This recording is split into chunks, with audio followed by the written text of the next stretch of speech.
السلام عليكم ورحمة الله وبركاته. إن الحمد لله نحمده ونستعينه ونستغفره ونعوذ بالله من شرور أنفسنا ومن سيئات أعمالنا.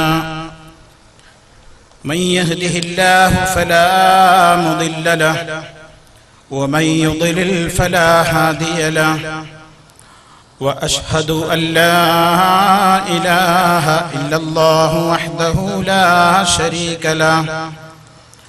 وأشهد أن محمدا عبده ورسوله. اللهم صل على محمد وعلى آل محمد كما صليت على إبراهيم وعلى آل إبراهيم إنك حميد مجيد. اللهم بارك على محمد وعلى آل محمد كما باركت على إبراهيم وعلى آل إبراهيم إنك حميد مجيد.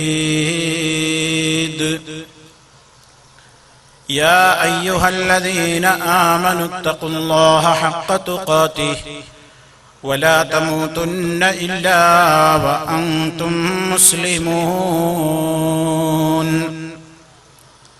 أما بعد فإن خير الكلام كلام الله وخير الهدي هدي محمد صلى الله عليه وسلم وشر الأمور محدثاتها وكل محدثة بدعة وكل بدعة ضلالة. أعوذ بالله من الشيطان الرجيم. يا أيها الذين آمنوا اتقوا الله وابتغوا إليه الوسيلة وجاهدوا في سبيله لعلكم تفلحون. يا واحدا ليس لي رب سواه ولا ند له يدعى كالجن والصنم. يا من نلوذ به عما أحاذره. يا من ننادي اسمه في السلم والنقم. يا من نمد له في كل معضلة يد الضراعة في الإصباح والظلم. سألتك الله قصرا لا نظير له في جنة الخلد أعلى عالي القمم. الجار أحمد والأصحاب رفقته. يا ربي يا مولاي يا واسع الكرم.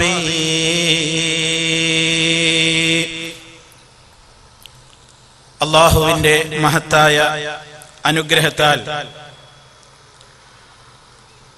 ഉപ്പളയിലെ മണ്ണംകുഴി സ്റ്റേഡിയത്തിൽ സംഘടിപ്പിക്കപ്പെട്ടിട്ടുള്ള മതം സുരക്ഷയാണ് എന്ന പ്രമേയത്തിൽ ഊന്നി നിന്നുകൊണ്ടുള്ള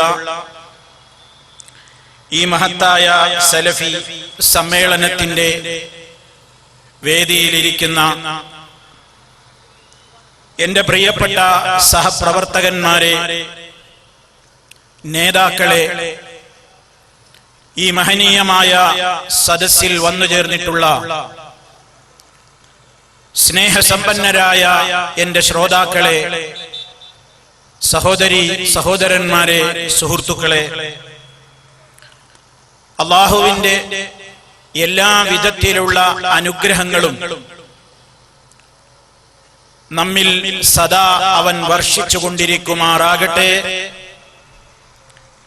ഈ മഹത്തായ ഇൽമിന്റെ വേദിയിൽ നിന്ന് വിട്ടു പിരിയുന്നതിന്റെ മുമ്പ് തന്നെ നമ്മിൽ നിന്ന് സംഭവിച്ചു പോയിട്ടുള്ള ചെറുതും വലുതുമായ എല്ലാ ദോഷങ്ങളും അല്ലാഹു റബ്ബുൽ ആലമീൻ പൊറുത്തു തരികയും അവന്റെ ഇഷ്ടദാസന്മാരുടെ കൂട്ടത്തിൽ നമ്മെ ഓരോരുത്തരെയും ഉൾപ്പെടുത്തുകയും അവർക്കായി അവൻ ഒരുക്കി വെച്ചിട്ടുള്ള സ്വർഗ്ഗലോകത്തിലേക്ക് നമുക്കെല്ലാം ഇടം നൽകപ്പെടുകയും ചെയ്തുകൊണ്ട് അല്ലാഹു റബ്ബുൽ ആലമീൻ നമ്മെ ഓരോരുത്തരെയും അനുഗ്രഹിക്കുമാറാകട്ടെ.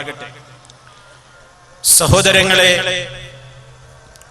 സിറാത്തുൽ മുസ്തഖീം എന്ന നേരായ മാർഗം, നേരായ പാത എന്ന വിഷയത്തിൽ ഊന്നി നിന്നുകൊണ്ടാണ് ചില കാര്യങ്ങൾ നമുക്ക് സംസാരിക്കുവാനും ശ്രവിക്കുവാനുമുള്ളത്. സഹോദരങ്ങളെ, നാം എല്ലാം ഇവിടെ ഒരുമിച്ചു കൂടി എന്തിനു വേണ്ടിയാണ് നാം എല്ലാം ഇവിടെ നമ്മുടെ സമയം ചെലവഴിച്ചു കൊണ്ടിരിക്കുന്നത്? വിവിധ സ്ഥലങ്ങളിൽ നിന്ന് എന്റെ സഹോദരീ സഹോദരന്മാർ ഇവിടെ അവരുടെ വിലപ്പെട്ട സമയം കഴിച്ചുകൂട്ടുന്നത് എന്തിനു വേണ്ടിയാണ്? ഇവിടെ ആസ്വദിക്കുവാൻ താളമേളങ്ങളില്ല, കണ്ണുകൾക്ക് ഇമ്പം പകരുന്ന നിലക്കുള്ള വിസ്മയകരമായ കാഴ്ചകൾ ഒരുക്കിയിട്ടില്ല.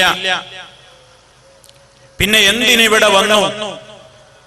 വൈവിധ്യമാർന്ന പ്രോഗ്രാമുകളും പരിപാടികളും രാജ്യത്തിന്റെ വിവിധ ഭാഗങ്ങളിൽ കണ്ണഞ്ചിപ്പിക്കുന്ന, കാതടപ്പിക്കുന്ന പ്രോഗ്രാമുകൾ നടക്കുമ്പോഴും വിശ്വാസികൾ എന്തുകൊണ്ട് ഇത്തരത്തിലുള്ള വേദികളിൽ ക്ഷമയോടെ കാത്തിരിക്കുന്നു? അവർക്കതിൽ വലിയ ഒരു ഉദ്ദേശമുണ്ട്. നമുക്കൊരു നാളിൽ ഈ ലോകം വിട്ട് പിരിഞ്ഞു പോകണം എന്ന കൃത്യമായ ബോധമുള്ളവരാണ് പ്രിയമുള്ളവരെ ഞാനും നിങ്ങളും. ഇന്നും ഇന്നലെയും മിനിയാന്നുമൊക്കെയായി പത്രങ്ങളിൽ വലിയ സ്ഥാനം പിടിച്ചിട്ടുള്ള മെയിൻ വാർത്തകൾ എന്താണ്? പ്രവാസികളായ ആളുകൾ വിദേശ രാജ്യങ്ങളിലുള്ള ഒട്ടേറെ ആളുകളിൽ നിന്ന് വലിയ വേദനയിലാണ്. അവരെ ആശ്രയിച്ച് കഴിയുന്ന കുടുംബങ്ങളും ആ വേദന പങ്കുവെക്കുകയാണ്. എന്താണ് ഇത്രത്തോളം ഒരു വിഷമമുണ്ടാക്കാനും പത്രത്താളുകളിൽ സ്ഥലം പിടിക്കാനും ഒരു വിഷയമുണ്ടായത്?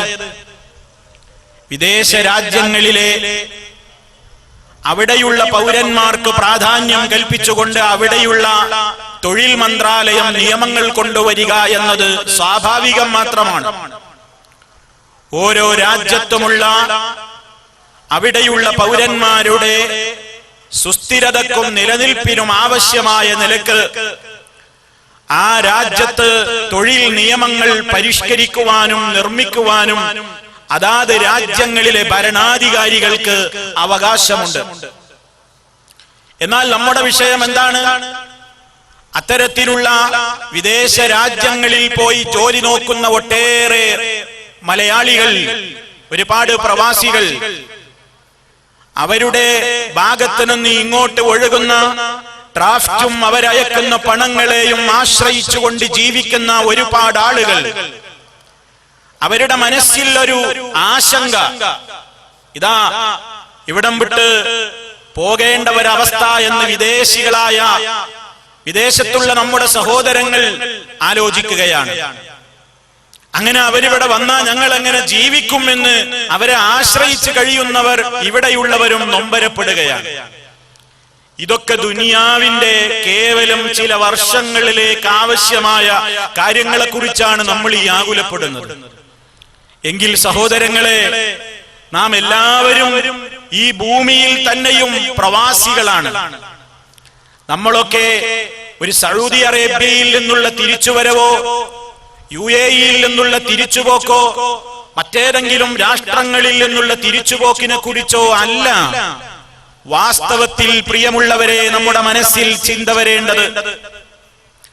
അല്ലാഹുവിന്റെ ഈ ഭൂമിയിൽ തന്നെ ഞാനൊരു പ്രവാസിയാണ്, ഞാനൊരു പരദേശിയാണ്.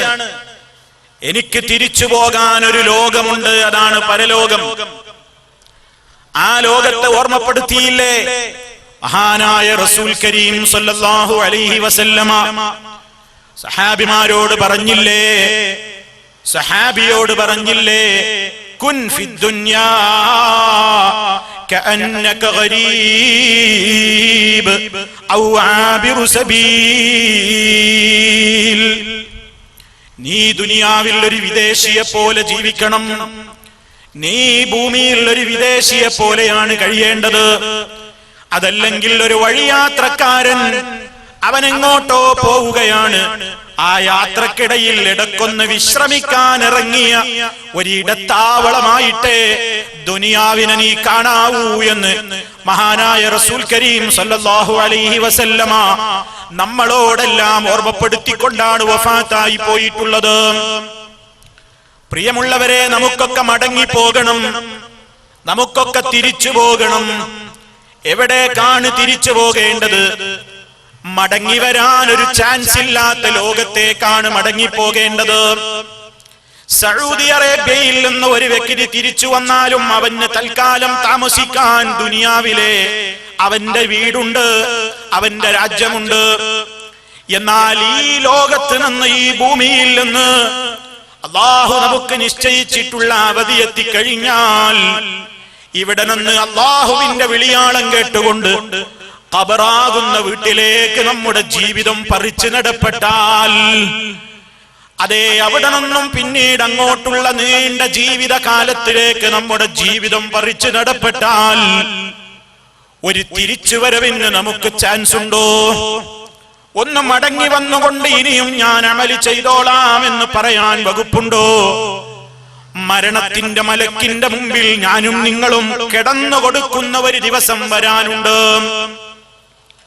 അല്ലാഹു നിശ്ചയിക്കുന്ന അവധിയെത്തുമ്പോൾ അല്ലാഹ് പറഞ്ഞേക്കുന്ന മലക്കുകളുടെ മുമ്പിൽ നാം കിടന്നുകൊടുത്ത് നമ്മുടെ റൂഹ് പിടിക്കാൻ വേണ്ടി മലക്കുകൾ വരുമ്പോൾ ആ സമയത്ത് മനുഷ്യൻ ആശിച്ചു പോവുകയാണ്, റബ്ബിർജിഊൻ ലഅല്ലി അഅമലു സാലിഹൻ ഫീമാ തറക്തു കല്ലാ ഇന്നഹാ കലിമത്തുൻ ഹുവ ഖായിലുഹാ വമിൻ വറാഇഹിം ബർസഖുൻ ഇലാ യൗമി യുബ്അസൂൻ.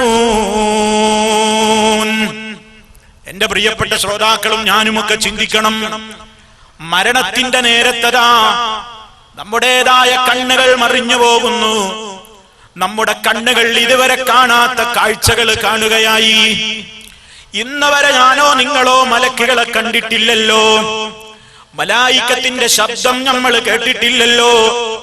പക്ഷേ മരണത്തിന്റെ നേരത്തതാ നോക്കെത്തുന്ന ദൂരത്ത് മുഴുവൻ ഒന്നുകിൽ റഹ്മത്തിന്റെ കാരുണ്യത്തിന്റെ മലക്കുകളാണ്. മുസ്ലിമായ മനുഷ്യന്റെ മരണനേരത്തതാ അല്ലാഹുവിന്റെ ഭാഗത്ത് നിന്ന് അയക്കപ്പെട്ട കാരുണ്യത്തിന്റെ മലക്കുകളെ അവൻ കാണുകയായി. അതേ അവസരത്തിലതാ കാഫിറും മുനാഫിഖുമായ താന്തോന്നിയായി കൊണ്ട് ജീവിക്കുന്നവന്റെ മുമ്പിൽ അദാബിന്റെ മലക്കുകളെ അവൻ കാണുകയായി, അവരുടെ ശബ്ദം കേൾക്കുകയായി. ആ സമയത്തതാ മനുഷ്യൻ പറഞ്ഞു പോകുന്നു, മരിക്കുന്നു എന്ന് ഉറപ്പാകുന്ന നേരത്ത് മനുഷ്യനങ്ങ് കെഞ്ചി നോക്കുകയാണ്, റബ്ബിർജിഊൻ, എന്നെ ഒന്ന് മടക്കിത്തരാമോ?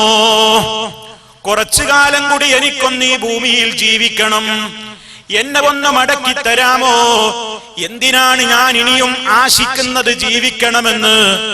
സുഖിക്കാനല്ല, ആഡംബര ജീവിതം നയിക്കാനല്ല, സൗകര്യങ്ങളിൽ രമിക്കാനല്ല, മറിച്ചു മനുഷ്യനാ നേരത്ത് പറഞ്ഞു പോകുന്നു, ലഅല്ലി അഅമലു സാലിഹൻ ഫീമാ തറക്തു. ഇതുവരെ ഞാൻ ചെയ്യാതെ ഒരുപാട് സൽക്കർമ്മങ്ങൾ വിട്ടുപോയി റബ്ബേ. സൽക്കർമ്മങ്ങൾ ചെയ്യണമെന്ന് ഉപദേശിച്ചപ്പോഴും അത് ചെവിക്കൊണ്ടില്ല. സത്യവിശ്വാസം സ്വീകരിക്കണമെന്ന് ഞങ്ങൾ ചിന്തിച്ചില്ല. നല്ല നല്ല പ്രവർത്തനങ്ങളിൽ ഏർപ്പെടണം എന്നതിൽ ദുന്യാവിന്റെ തിരക്കുകളിൽ ഞങ്ങൾ മുഴുകിയതുകൊണ്ട് ആഖിറത്തിന്റെ കാര്യം ഞങ്ങൾ മറന്നുപോയി. അതുകൊണ്ടൊന്നും മടക്കിത്തരാമോ? എങ്കിൽ ഞങ്ങൾ നല്ല നല്ല പ്രവർത്തനങ്ങൾ ചെയ്തുകൊണ്ട് സൽക്കർമ്മങ്ങൾ വർദ്ധിപ്പിച്ചോളാം. ആ സമയത്ത് മറുപടി എന്താണ്? കല്ലാ, വേണ്ടടോ, ഇനി നിന്റെ ആവശ്യമില്ല. ഇന്നഹാ കലിമത്തുൻ, അതൊരു വെറും വർത്തമാനമാണ്. അല്ല നിശ്ചയിച്ച ഒരു സെക്കൻഡ് അല്ല ഇങ്ങോട്ട് പിന്തിക്കുകയില്ല. ഒരിക്കലും ഇനി മടക്കത്തിന് നിനക്ക് ചാൻസ് ഇല്ല. സൽക്കർമ്മങ്ങൾ ചെയ്തോളാം, സ്വതക്ക കൊടുത്തോളാം, ഞാൻ നല്ലവനായിക്കോളാം എന്നൊക്കെ പറഞ്ഞാലും ആ പിടുത്തത്തിൽ നിന്ന് രക്ഷയില്ല. ഇനി നിനക്ക് ദുന്യാവിലേക്കല്ല മടക്കമുള്ളത്. വമിൻ വറാഇഹിം, അവരുടെ പിന്നിൽ ഇനി വരാനുള്ളത് ബർസഖുൻ ഇലാ യൗമി യുബ്അസൂൻ, പുനരുത്ഥാന നാള് വരെ, അല്ല നിശ്ചയിക്കുന്ന കാലഘട്ടം വരെ അവര് ബർസഖിന്റെ ലോകത്താണ് ഇനി കിടക്കേണ്ടത്. ദുന്യാവിന്റെയും ആഖിറത്തിന്റെയും ഇടക്ക് നമുക്ക് കയറി താമസിക്കാനുള്ള ഇടമാണ് ബർസഖ്. അതാണ് നമ്മുടെ ഖബർ ജീവിതം. ആ ജീവിതത്തിൽ രക്ഷ വേണോ? അതിന്റെ ശേഷമുള്ള പരലോക ജീവിതത്തിൽ രക്ഷ വേണോ? അവിടെ റബ്ബിന്റെ കോടതിയിൽ രക്ഷപ്പെടണോ? അല്ലാഹു തആല ഓർമ്മപ്പെടുത്തുന്നു, യാ അയ്യുഹല്ലദീന ആമനുത്തഖുല്ലാഹ വബ്തഗൂ ഇലൈഹിൽ വസീലത വജാഹിദൂ ഫീ സബീലിഹി ലഅല്ലകും തുഫ്ലിഹൂൻ. ഓ സത്യവിശ്വാസികളെ, അല്ല വിളിക്കുകയാണ്, ഓ മുഅ്മിനുകളെ, ഈമാനുള്ളവരെ, ഇത്തഖുല്ലാഹ, നിങ്ങൾ അല്ലാഹുവിനെ സൂക്ഷിക്കണം. അല്ലാഹനെ നിങ്ങൾ സൂക്ഷിക്കണം. അല്ലാഹു ഹറാമാക്കിയത് ചെയ്തു പോകരുത്. അല്ലാഹ് അരുതെന്ന് പറഞ്ഞതിൽ നിന്ന് വിട്ടുനിൽക്കണം. അല്ലാഹ് ചെയ്യണമെന്ന് പറഞ്ഞത് ചെയ്യണം, അരുതെന്ന് പറഞ്ഞതിൽ നിന്ന് വിട്ടുനിൽക്കണം. അങ്ങനെ അല്ലാഹുവിന്റെ നിയമാവലികളെ കാത്തു സൂക്ഷിച്ചുകൊണ്ട്, പടച്ച റബ്ബിന്റെ കൽപ്പനകളെ മാനിച്ചുകൊണ്ട് ജീവിക്കണേ മുഅ്മിനുകളെ. വബ്തഗൂ ഇലൈഹിൽ വസീല, അല്ലാഹുവിലേക്ക് അടുക്കാനുള്ള മാർഗങ്ങൾ നിങ്ങൾ അന്വേഷിച്ചു കൊണ്ടിരിക്കണം. അല്ലാഹുവിലേക്ക് അടുക്കാനുള്ള വഴികൾ നിങ്ങൾ തേടിക്കൊണ്ടിരിക്കണേ. വജാഹിദൂ ഫീ സബീലിഹി, അല്ലാഹുവിന്റെ മാർഗത്തിൽ നിങ്ങൾ പ്രയാസം സഹിക്കണേ, ത്യാഗം സഹിക്കണേ, ബുദ്ധിമുട്ട് അനുഭവിക്കണേ. ലഅല്ലകും തുഫ്ലിഹൂൻ, നിങ്ങൾ വിജയികളായേക്കാൻ വേണ്ടി. സഹോദരങ്ങളെ, മരണാനന്തരമുള്ള ജീവിതത്തിൽ നമുക്ക് വിജയം വേണം. മരണനേരത്ത് നമുക്ക് നല്ല വാക്കുകൾ കേട്ട് മരിക്കാൻ കഴിയണം.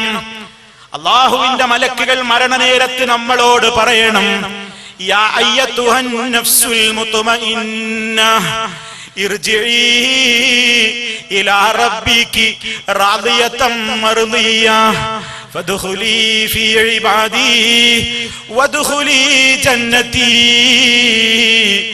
സമാധാനം കിട്ടിയിട്ടുള്ള ആത്മാവേ, പുറപ്പെട്ടോളൂ, അല്ലാഹുവിന്റെ സ്വർഗത്തിലേക്ക് ഇറങ്ങിക്കോ.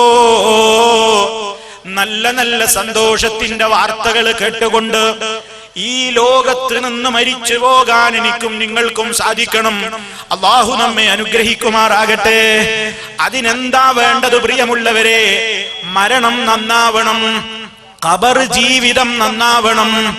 ഖബർ ജീവിതത്തിന്റെ ശേഷം അല്ലാഹു നിശ്ചയിക്കുന്ന കാലത്ത് ഈ ഖബറിൽ നിന്ന് ഉയർത്തെഴുന്നേൽപ്പിക്കപ്പെട്ടുകൊണ്ട് ഓരോരുത്തരും അതാ അല്ലാഹുവിന്റെ കോടതിയിലേക്ക് അവനവന്റെ അമലുകളുടെ ഹിസാബിനെയും നേരിടാൻ വേണ്ടി ഉള്ള ആ പോക്കുണ്ടല്ലോ. ആ ദിവസത്തിൽ നമുക്ക് വിജയം വേണമോ?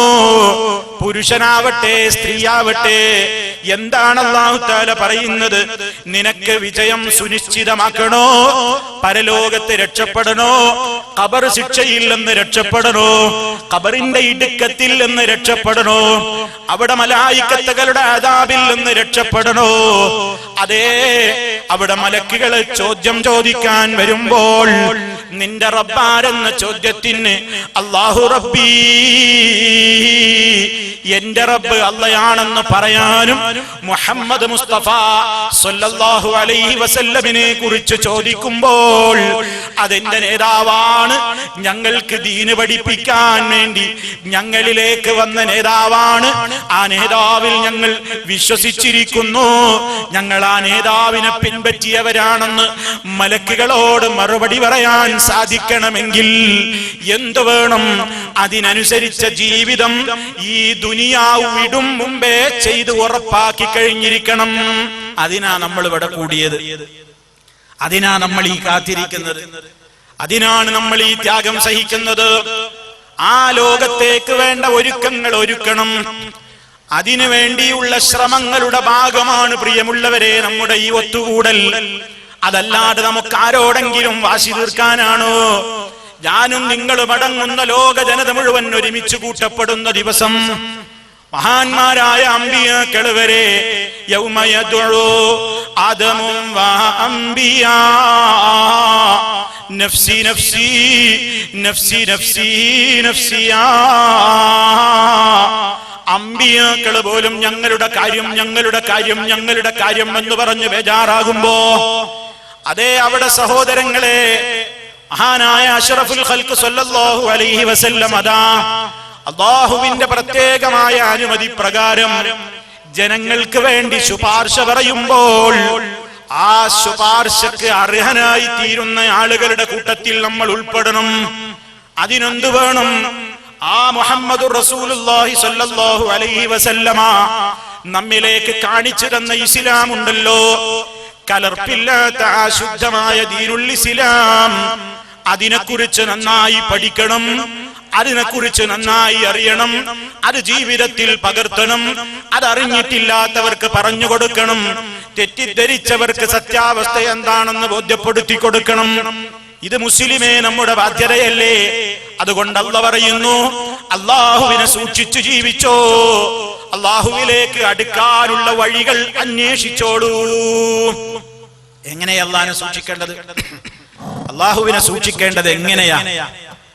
അള്ളാഹിനെ സൂക്ഷിക്കുക എന്ന് പറയുമ്പോ അള്ളാഹ് ഹറാമാക്കിയ കാര്യങ്ങൾ നമ്മളൊരു വഴിയിലൂടെ നടന്നു പോകുമ്പോ അവിടെയുള്ള ഇഴജന്തുക്കള്, കുപ്പിച്ചില്ലുകൾ, അതുപോലെ തന്നെ പല രൂപത്തിലുള്ള വസ്തുക്കൾ നിറഞ്ഞൊരു സ്ഥലത്തുകൂടെ നമ്മൾ നടന്നു പോകുമ്പോ നമ്മൾ വളരെ ജാഗ്രതയോടുകൂടെ പോകും. അങ്ങനെ പോകുമ്പോ അവിടെ നമ്മുടെ ശരീരത്തിന് ദ്രോഹകരമായ വല്ല വസ്തുക്കളും ഉണ്ടെങ്കിൽ അതൊന്നും തന്റെ ശരീരത്തിൽ തട്ടാതിരിക്കാനുള്ള വല്ലാത്തൊരു സൂക്ഷ്മതയും ഒരു കൃത്യമായ ശ്രദ്ധയും നോട്ടവുമൊക്കെ നമ്മളൊക്കെ ശ്രദ്ധിക്കാറുണ്ട്. ആ കൂട്ടത്തിൽ നമ്മൾ എന്താ കൂടുതൽ ശ്രദ്ധിക്കാം? ഈ നടന്നു പോകുന്ന വഴിയിൽ ഏറ്റവും അപകടകരമായ വസ്തു, അപകടകാരിയായത് എന്താണുള്ളതെങ്കിൽ അതിനെക്കുറിച്ചാണ് കൂടുതൽ പേടിക്കുക. നടന്നു പോകുന്ന വഴിയിൽ ഒരു കുപ്പിച്ചില്ലുണ്ടെങ്കിൽ, നടന്നു പോകുന്ന വഴിയിൽ മറ്റു മാലിന്യങ്ങളോ ചെളിവെള്ളമോ ഉണ്ടെങ്കിൽ നമ്മെ സംബന്ധിച്ചിടത്തോളം പ്രശ്നമില്ല, ഒന്ന് മുണ്ടുപൊക്കി ഉടുത്തൊന്ന് ശ്രദ്ധിച്ച് നടന്നാ മതി. അതല്ലെങ്കിൽ കാലിൽ കുപ്പിച്ചില്ല് കൊള്ളാതെ നടന്നാ മതി.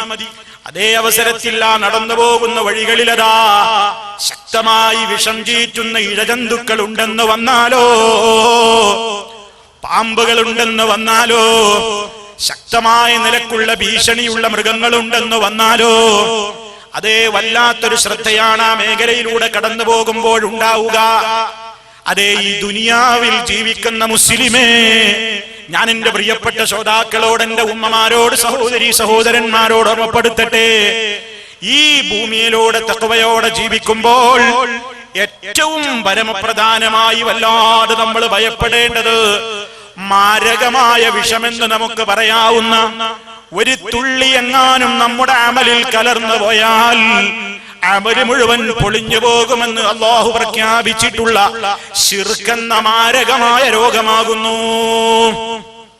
ശിർക്കാണ് വമ്പിച്ച ആക്രമം എന്നല്ലേ ഖുർആൻ പറഞ്ഞിട്ടുള്ളത്. ഇന്ന ശിർക ലദുൽമുൻ അദീം, നിശ്ചയമായും അല്ലാഹുവിൽ പങ്കു ചേർക്കുക എന്നത് വമ്പിച്ച അക്രമം തന്നെ. അതിനേക്കാൾ വലിയ ഒരു അക്രമം വേറെയില്ല. അത് ചെയ്തവൻ തൗബ ചെയ്യാതെ മരണപ്പെട്ടാൽ, ശിർക്ക് ചെയ്തവൻ തൗബയില്ലാതെ മരണപ്പെട്ടാൽ അതേ അവന്റെ പാപങ്ങൾ അല്ലാഹു പുറത്തു കൊടുക്കുന്നതല്ല, ശാശ്വതമായി അവൻ നരകത്തിയിലായിരിക്കുകയും ചെയ്യുമെന്ന് അല്ലാഹു തആല പറഞ്ഞതാണ്. മഹാന്മാരായ പ്രവാചകന്മാര് പോലും, ഇബ്രാഹിം അലൈഹിസ്സലാം നമുക്കറിയാം ശിർക്കിനെതിരെ പോരാടിയ നേതാവാണ്.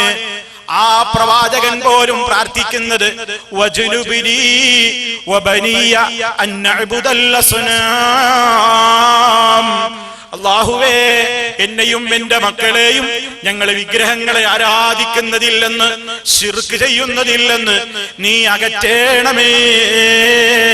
മഹാന്മാരായ പ്രവാചകന്മാര് പോലും തേടുന്നു.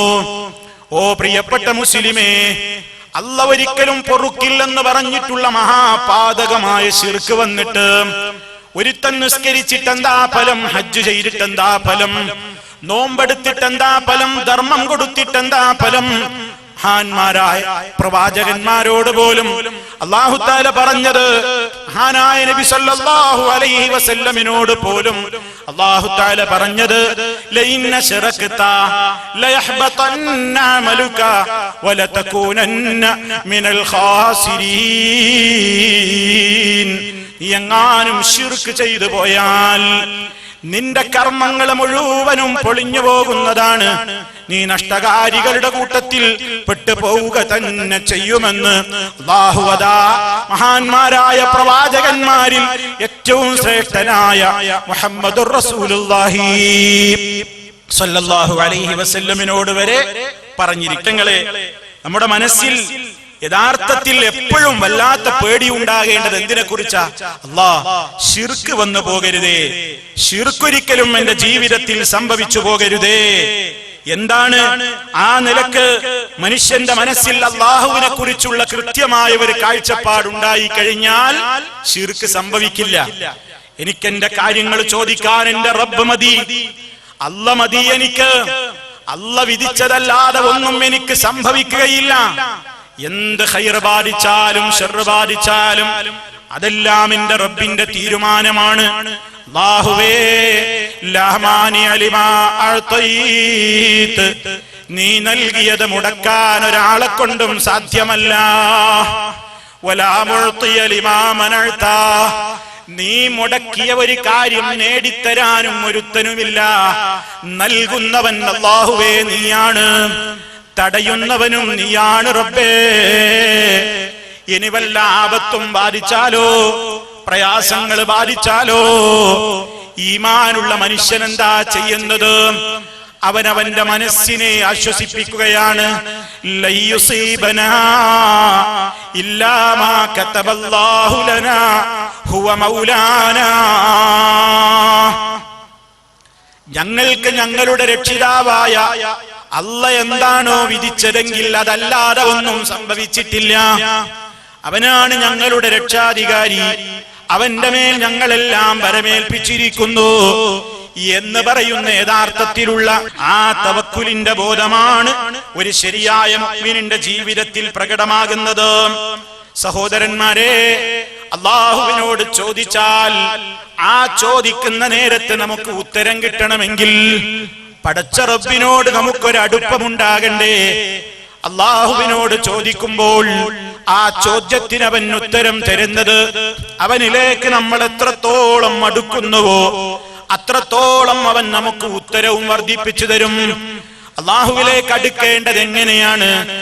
ഏതെങ്കിലും മഹാന്മാരെ, മരിച്ചുപോയ ആളുകളുടെ ഖബറിടങ്ങളിൽ ചെന്നിട്ട് നിങ്ങൾ ഞങ്ങൾക്ക് കാര്യം നേടിത്തരണേ എന്ന് അവരോട് പറഞ്ഞാൽ അവരാണോ അല്ലാഹുവിലേക്ക് നമ്മെ അടുപ്പിക്കേണ്ടത്? ഒരു കാലഘട്ടത്തിൽ ചില ആളുകൾ അങ്ങനെയാണ് പ്രചരിപ്പിച്ചത്. അല്ലാഹുവിലേക്ക് നേർക്ക് നേരെ നമുക്കൊന്നും അടുക്കാൻ പറ്റില്ല, നമ്മളൊക്കെ സാധാരണക്കാരാണ്, അല്ലാഹുവിനോട് ചോദിക്കുമ്പോൾ കാര്യം നേടാം നമുക്ക് പറ്റും എന്നതിന് കൃത്യമായ ഉറപ്പില്ല. അതുകൊണ്ട് മഹാത്മാക്കളോട് ചോദിക്കണം. മരിച്ചു മൺമറഞ്ഞു പോയ മഹാത്മാക്കളോട് പറഞ്ഞാൽ അവരൊക്കെ അല്ലാഹുവിലേക്ക് ഏറ്റവും അടുപ്പം കിട്ടിയിട്ടുള്ള ആളുകളാണ്. അവര് അല്ലാഹുവോട് പറഞ്ഞിട്ട് നമ്മുടെ കാര്യം അവരെ സാധിപ്പിച്ചു തരും എന്ന അർത്ഥത്തിൽ അവരെ വിളിച്ചുകൊണ്ട് തേടുന്നു, അവരോട് പ്രാർത്ഥിക്കുന്നു. അതേ അറബ് ലോകത്തുണ്ടായിരുന്ന അറേബ്യൻ മുശ്രിക്കുകൾ നബി സല്ലല്ലാഹു അലൈഹി വസല്ലം വരുന്ന കാലത്ത് ലാത്ത ഉസ്സ പോലെയുള്ള വിഗ്രഹങ്ങളെയും അതുപോലെ തന്നെ ഇബ്രാഹിം ഇസ്മായിൽ മഹാന്മാരുടെ പേരിലടക്കമുള്ള പ്രതിഷ്ഠകളെയും പരിശുദ്ധ കഅബാലയത്തിന്റെ ഉള്ളിൽ പോലും അതേ പ്രതിഷ്ഠിച്ചു വെച്ചുകൊണ്ട് അവരെ വിളിച്ചു പ്രാർത്ഥിക്കുന്നു, അവർക്ക് നേർച്ച വഴിപാടുകൾ അർപ്പിക്കുന്നു, അവരുടെ മുമ്പിൽ പോയി സങ്കടം പറയുന്നു, അവർക്ക് ചുറ്റും തവാഫ് നടത്തുന്നു. എന്തിനാണ് ഞങ്ങൾ ഇവർക്ക് ഈ ആരാധനകൾ സങ്കല്പിക്കുന്നത്, സമർപ്പിക്കുന്നത്? അല്ലാഹുവിങ്കലേക്ക് ഞങ്ങളെ ഇവര് അടുപ്പിച്ചു തരും. ഇവർക്ക് ഇബാദത്ത് കൊടുത്താൽ ഇവർ ഞങ്ങളെ ഇഷ്ടപ്പെടും. അങ്ങനെ ഞങ്ങൾ ഇവരോട് കാര്യം പറഞ്ഞാൽ ഇവരല്ലാഹുവോട് പറഞ്ഞ് കാര്യം നേടിത്തരും. അങ്ങനെ അള്ളാന്റെ മുമ്പിൽ റെക്കമെൻഡ് പറഞ്ഞിട്ട്, ശുപാർശ പറഞ്ഞിട്ട് നാം നേരിട്ട് ചോദിച്ചാൽ കിട്ടാത്ത കാര്യം ഈ മരിച്ച മൺമറഞ്ഞു പോയ മഹാത്മാക്കള് അവര് സാധിപ്പിച്ചു തരും എന്നൊരു വിശ്വാസമുണ്ടായപ്പോൾ പരിശുദ്ധ ഖുർആൻ അതിനെ ചോദ്യം ചെയ്തിരിക്കുകയാണ്. അതേ മനുഷ്യരെ സംബന്ധിച്ചിടത്തോളം ആ ഒരു വഴിവിട്ട ചിന്തയിലേക്ക് മനുഷ്യൻ വഴിമാറിപ്പോയി.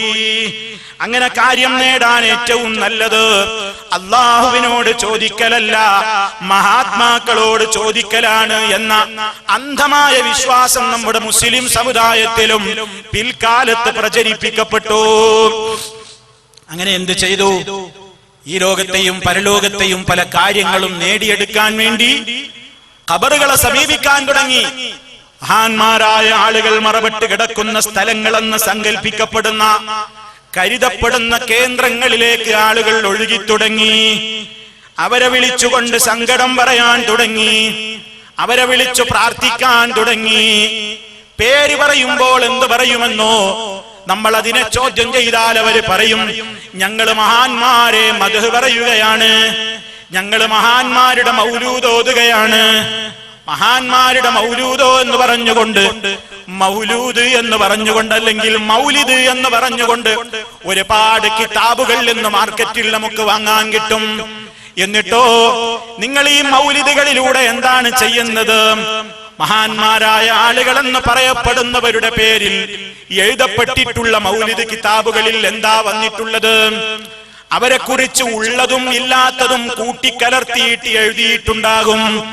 അവരെ കുറിച്ച് ഉള്ളതുമുണ്ടാകും, അതിൽ ഇല്ലാത്തതുമുണ്ടാകും. അത് ഗദ്യമായിട്ടുമുണ്ടാകും, പദ്യമായിട്ടുമുണ്ടാകും. പിന്നെയോ അവരെ വിളിച്ചുകൊണ്ട് പ്രാർത്ഥിക്കുന്ന ഈരടികളും ഉണ്ടാകും, അവരെ വിളിച്ചുകൊണ്ട് ദുആ ഇരക്കുന്ന വരികളും ഉണ്ടാകും. ഇതടങ്ങിയ കിതാബുകളാണ് മൗലിദ് കിതാബുകൾ. ഇങ്ങനെ പലരുടെയും പേരിൽ നമ്മുടെ നാട്ടിൽ മൗലൂദുണ്ട്. മഹാനായ നബി സല്ലല്ലാഹു അലൈഹി വസല്ലമിന്റെ പേരിൽ ധാരാളം മൗലിദുകൾ ഇന്ന് സമുദായത്തിലുണ്ട്. ശറഫൽ അനാം മൗലിദുണ്ട്, മൻഖൂസ് മൗലിദുണ്ട്. അതുപോലെ തന്നെ മുഹീദ്ദീൻ ശൈഖ് റഹ്മത്തുള്ളാഹി അലൈഹിയുടെ പേരിൽ മുഹീദ്ദീൻ മൗലിദുണ്ട്. റിഫായി ശൈഖിന്റെ പേരിൽ റിഫായി മൗലിദുണ്ട്. മമ്പുറം തങ്ങളുടെ പേരിൽ മമ്പുറം മൗലിദുണ്ട്. അജ്മീർ ഖാജയുടെ പേരിൽ അജ്മീർ മൗലിദുണ്ട്. ഏർവാടിയുടെ പേരിൽ ഏർവാടി മൗലിദുണ്ട്. മുത്തുപ്പേട്ടയുടെ പേരിൽ മുത്തുപ്പേട്ട മൗലിദുണ്ട്. ഈ മൗലിദുകളിലൊക്കെ എന്താണ് പ്രിയമുള്ളവരെ വിഷയം? ഒന്നുകില്ല ആളുകളെ കുറിച്ച് കുറെ ഉള്ളതുണ്ടാകും, അതിന്റെ പുറമെ കുറെ ഇല്ലാത്ത കെട്ടുകഥകളും അവരുടെ പേരിൽ എഴുതിയിട്ടുണ്ടാകും.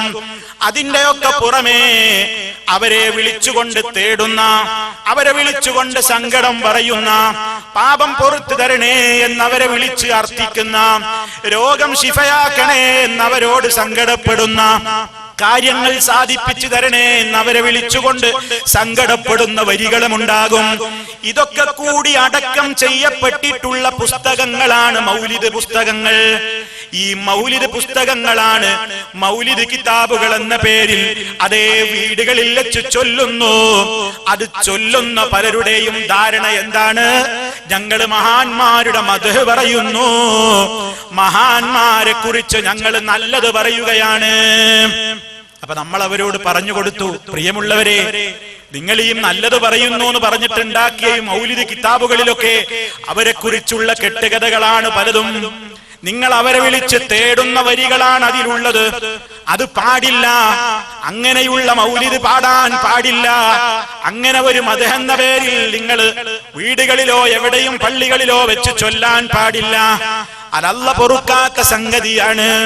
അത് അല്ലാഹുവിന് ഇഷ്ടമില്ലാത്ത കാര്യമാണെന്ന് പറയുമ്പോൾ, അത് പ്രമാണങ്ങളുടെ വെളിച്ചത്തിൽ മുജാഹിദുകൾ പറയുമ്പോ, ഈ സാധാരണ ജനങ്ങളെ തെറ്റിദ്ധരിപ്പിക്കാൻ വേണ്ടി ഈ മൗലീദ് ഉയർത്തിപ്പിടിക്കുന്ന ചില പുരോഹിതന്മാരുണ്ട്, ചില മുസ്ലിയാക്കന്മാരുണ്ട്, ചില തങ്ങന്മാരുണ്ട്, തങ്ങന്മാരെന്ന് പറയപ്പെടുന്നവരുണ്ട്. അവരതാ ജനങ്ങളെ വിളിച്ചു കൂട്ടിക്കൊണ്ട് പറയും, ഓ മൗലവിമാരെ, മൗലൂദിനെ എതിർക്കുന്ന, മൗലിദ് പാടില്ലെന്ന് പറയുന്ന പുത്തൻവാദികളെ, നിങ്ങൾക്ക് പാരമ്പര്യമില്ല. നമുക്ക് പാരമ്പര്യമില്ല. പിന്നെ ആർക്കാ പാരമ്പര്യം? മൗലിദോരുന്ന ഞങ്ങൾക്കാണ് പാരമ്പര്യമുള്ളത്. എവിടെയാ പാരമ്പര്യം? അവരതാ ജനങ്ങളോട് പച്ചയായി പറയുന്നു. പത്രങ്ങളിൽ അത് റിപ്പോർട്ടായി ജില്ലയിൽ എന്ന് തന്നെ എനിക്ക് വായിക്കാൻ സാധിച്ചിട്ടുണ്ട്. എന്താണ് അവർ തെറ്റിദ്ധരിപ്പിച്ചത്? മൗലിദ് പാടില്ലെന്ന് പറയുന്ന മുജാഹിദേ, നീ പുത്തൻവാദിയാണ്. കാരണം എന്തെന്നല്ലേ? അല്ലാഹുവിന്റെ പരിശുദ്ധ ഖുർആനിൽ 25 നബിമാരുടെ മൗലിദ് നിറഞ്ഞു കിടക്കുന്നു. എങ്ങനെയുണ്ട്? കേൾക്കുന്നവൻ എന്താ വിചാരിക്കുക? ഖുർആൻ മുഴുവൻ മൗലൂദാണ്. ആരുടെ മൗലൂദ്? 25 നബിമാരുടെ പേരല്ലേ ഖുർആനിലുള്ളത്. ആ 25 നബിമാരുടെ മൗലീദ് ഖുർആനിൽ നിറഞ്ഞു കിടക്കുന്നു. എന്തിനാണ് ഈ തെറ്റിദ്ധരിപ്പിക്കുന്നത്? നിങ്ങൾ മമ്പുറം മൗലിദ് പരിചയമില്ലേ? അതെ, മുഹയ്യിദ്ദീൻ മൗലീദ് പരിചയമില്ലേ? ശറഫല്ലനാം അറിയില്ലേ? മങ്കൂസ് അറിയില്ലേ? ബർസഞ്ചി അറിയില്ലേ? ഒട്ടേറെ മൗലിദുകൾ വീടുകളിലില്ലേ? ആ മൗലിദുകളിൽ എന്താ ഉള്ളടക്കം എന്ന് ഞാൻ ആമുഖമായി എന്റെ ശ്രോതാക്കളോട് പറഞ്ഞത് എന്തിനാ? ഇത് വെച്ചുകൊണ്ടാണ് സാധാരണക്കാരൻ ചിന്തിക്കുന്നത്, ഓ മുജാഹിദുകൾ പിഴച്ചവര് തന്നെ. കാരണം അള്ളാന്റെ ഖുർആനിൽ ഇങ്ങനെ ഈസാ മൗലിദും മൂസാ മൗലിദും നൂഹ് മൗലിദും ഇബ്രാഹിം മൗലിദും ആദം മൗലിദും മുഹമ്മദ് മൗലിദും അതേ അയ്യൂബ് മൗലിദും സക്കരിയ മൗലിദും ഒക്കെ മഹാന്മാരായ അമ്പിയാക്കളുടെ പേരിൽ ഉണ്ടായിട്ട് ഈ മുജാഹിദുകൾ അതിനെ എതിർക്കുന്നുവെങ്കിൽ അവര് പുത്തൻവാദികൾ തന്നെ എന്നല്ലേ സാധാരണ ജനം തെറ്റിദ്ധരിക്കുക. അതുകൊണ്ട് എന്റെ പ്രിയപ്പെട്ട ശ്രോതാക്കളോട് വളരെ വിനയത്തോടെ പറയട്ടെ, ഇവര് മൗലിദ് പ്രവാചകന്മാരുടെ മൗലിദ് ഖുർആനിലുണ്ടെന്ന് പറയുന്നത് മഹാവഞ്ചന തന്നെ. ഖുർആനിൽ അങ്ങനെ ഇവര് സമൂഹത്തിൽ പരിചയപ്പെടുത്തുന്ന നിലക്കുള്ള ഒരു മൗലിദും ഖുർആനിലില്ല. ആദം നബിയെ കുറിച്ചില്ല, മൂസ നബിയെ കുറിച്ചില്ല, ഒരു പ്രവാചകന്മാരെ കുറിച്ചുമില്ല. പിന്നെ ആ പ്രവാചകന്മാരെ കുറിച്ച് ഖുർആനിൽ എന്താ ഉള്ളത്? ആ നബിമാര് സഹിച്ച ത്യാഗങ്ങള് ഖുർആനിലുണ്ട്. അവര് ചെയ്ത നന്മകളെ കുറിച്ച് ഖുർആനിലുണ്ട്. അവര് ചെയ്ത നല്ല നല്ല കാര്യങ്ങളെ കുറിച്ച് ഖുർആൻ പറയുന്നുണ്ട്. ഇങ്ങനെ അവർ ഈ സമൂഹത്തിന് അർപ്പിച്ചിട്ടുള്ള സംഭാവനകൾ, അവര് ചെയ്തിട്ടുള്ള ത്യാഗങ്ങൾ, അവര് അവരുടെ കാലഘട്ടത്തിലെ ജനങ്ങളിൽ നിന്ന് അനുഭവിച്ചിട്ടുള്ള പ്രയാസങ്ങളൊക്കെ അമ്പിയാക്കളെ കുറിച്ച് ചരിത്രത്തിൽ, അതേ അവരുടെ ചരിത്രം പറയുന്നിടത്ത്, കഥകൾ പറയുന്നിടത്ത് പരിശുദ്ധ ഖുർആൻ രേഖപ്പെടുത്തിയിട്ടുണ്ട്. അതാണോ മൗലിദ്? മഹാന്മാരെ കുറിച്ച് അഥവാ അമ്പിയാക്കളെ കുറിച്ച് ഉള്ളത് കൃത്യമായി പറയുന്നതിനാണോ മൗലിദെന്ന് പറയുന്നതെങ്കിൽ, ആ മൗലിദ് കൂട്ടരെ നിങ്ങളെക്കാൾ പാരായണം ചെയ്യുന്നവർ ഞങ്ങളാണ്. കാരണം ഞങ്ങൾ പുണ്യമുദ്ദേശിച്ചുകൊണ്ട് പാരായണം ചെയ്യുന്ന ഏക ഗ്രന്ഥം അല്ലാഹുവിന്റെ ഖുർആനാണ്. ആ ഖുർആൻ എത്ര തവണ ഓതിയാലും എത്ര തവണ പാരായണം ചെയ്താലും നമുക്കതിനോടുള്ള മഹബ്ബത്ത്, നമുക്കതിനോടുള്ള മധുരം തീരുമോ? ഒരക്ഷരം പാരായണം ചെയ്താൽ 10 പുണ്യമുണ്ടെന്ന് അല്ലാഹു റബ്ബുൽ ആലമീൻ നമ്മെ അറിയിച്ചിട്ടുള്ള ഇതുപോലുള്ള മഹനീയമായ ഒരു ഗ്രന്ഥം ലോകത്ത് വന്നിട്ടില്ല, ഇനി വരാനുമില്ല. ആ ഖുർആൻ ഓതുന്നവരല്ലേ മുസ്ലിമീങ്ങളായ നമ്മളൊക്കെ. ആ ഖുർആനിൽ നബിമാരുടെ മൗലിദ് ഉണ്ടെങ്കിൽ അത് നിങ്ങൾ മൗലിദെന്ന് തെറ്റിദ്ധരിച്ച മൗലിദ് അതിലില്ല. കാരണം എന്തെന്നല്ലേ? ഞാൻ നേരത്തെ പറഞ്ഞു, പ്രവാചകന്മാരെ കുറിച്ച് ഉള്ളതല്ലാത്ത ഒരു പരാമർശവും ഖുർആനിലില്ല. അവരെ കുറിച്ച് ഒരു കെട്ടുകഥയുടെ അരവരി പോലും ഖുർആനിലില്ല. അവരെ വിളിച്ച് തേടുന്ന ഒരക്ഷരം ഖുർആനിലില്ല. നിങ്ങൾ പരിചയപ്പെടുത്തുന്ന മൗലിദിന്റെ ഉള്ളടക്കം എന്താണ്? അവരെ കുറിച്ച് ഉള്ളതും പറഞ്ഞിട്ടുണ്ടാകും, ഇല്ലാത്ത കെട്ടുകഥയും പറഞ്ഞിട്ടുണ്ടാകും, അവരെ വിളിച്ച് തേടുന്ന വരികളും അതിലുണ്ട്. ഇതല്ലേ നിങ്ങൾ പരിചയപ്പെടുത്തുന്ന പഠിപ്പിക്കുന്ന മൗലിദ് കിതാബ്? ആ നിലക്ക് ആദം നബിയെ കുറിച്ച് ഖുർആനിലുണ്ടോ? മൂസ നബിയെ കുറിച്ചുണ്ടോ? നൂഹ് അലൈഹിസ്സലാമിനെ കുറിച്ചുണ്ടോ? ഇബ്രാഹിം അലൈഹിസ്സലാമിനെ കുറിച്ചുണ്ടോ? അയ്യൂബ് നബിയെ കുറിച്ചുണ്ടോ? ഇസ്മായിൽ അലൈഹിസ്സലാമിനെ കുറിച്ചുണ്ടോ? യൂസുഫ് നബിയെ കുറിച്ചുണ്ടോ? ഇല്ല. മഹാന്മാരായ ആ പ്രവാചകന്മാരൊക്കെ സഹിച്ച ത്യാഗങ്ങളും അവരുടെ നന്മകളും അവർ സഹിച്ച ബുദ്ധിമുട്ടുകളും അവർ ചെയ്തിട്ടുള്ള നന്മകളും ഒക്കെ ഖുർആൻ പറഞ്ഞിട്ടുണ്ട്. അതിനാരാണ് എതിര്? അത് പറയരുതെന്ന് ആരാ പറഞ്ഞത്? അത് പറയുന്നതിനോട് ആർക്കാണ് എതിർപ്പുള്ളത്?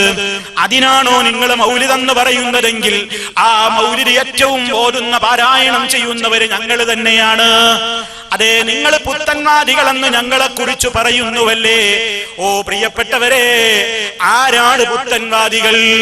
മഹാനായ റസൂൽ കരീം സല്ലല്ലാഹു അലൈഹി വസല്ലമയോട് അല്ലാഹു ഈ ലോകത്തിന് ഓതി കേൾപ്പിച്ച പരിശുദ്ധ ഖുർആൻ, ആ ഖുർആനിന്റെ ഒന്നാമത്തെ സൂറത്തായ സൂറത്തുൽ ഫാത്തിഹ മുതൽ അതിന്റെ 114ാമത്തെ സൂറത്തായ സൂറത്തുൻ നാസ് അതുവരെയുള്ള 114 സൂറത്തുകളിൽ ഏതെങ്കിലും ഒരു സ്ഥലത്ത് നിങ്ങൾ പറയുന്നത് എന്താണ്? അമ്പിയാക്കളുടെ മൗലൂദ് കിതാബാണ് ഖുർആൻ എന്നല്ലേ?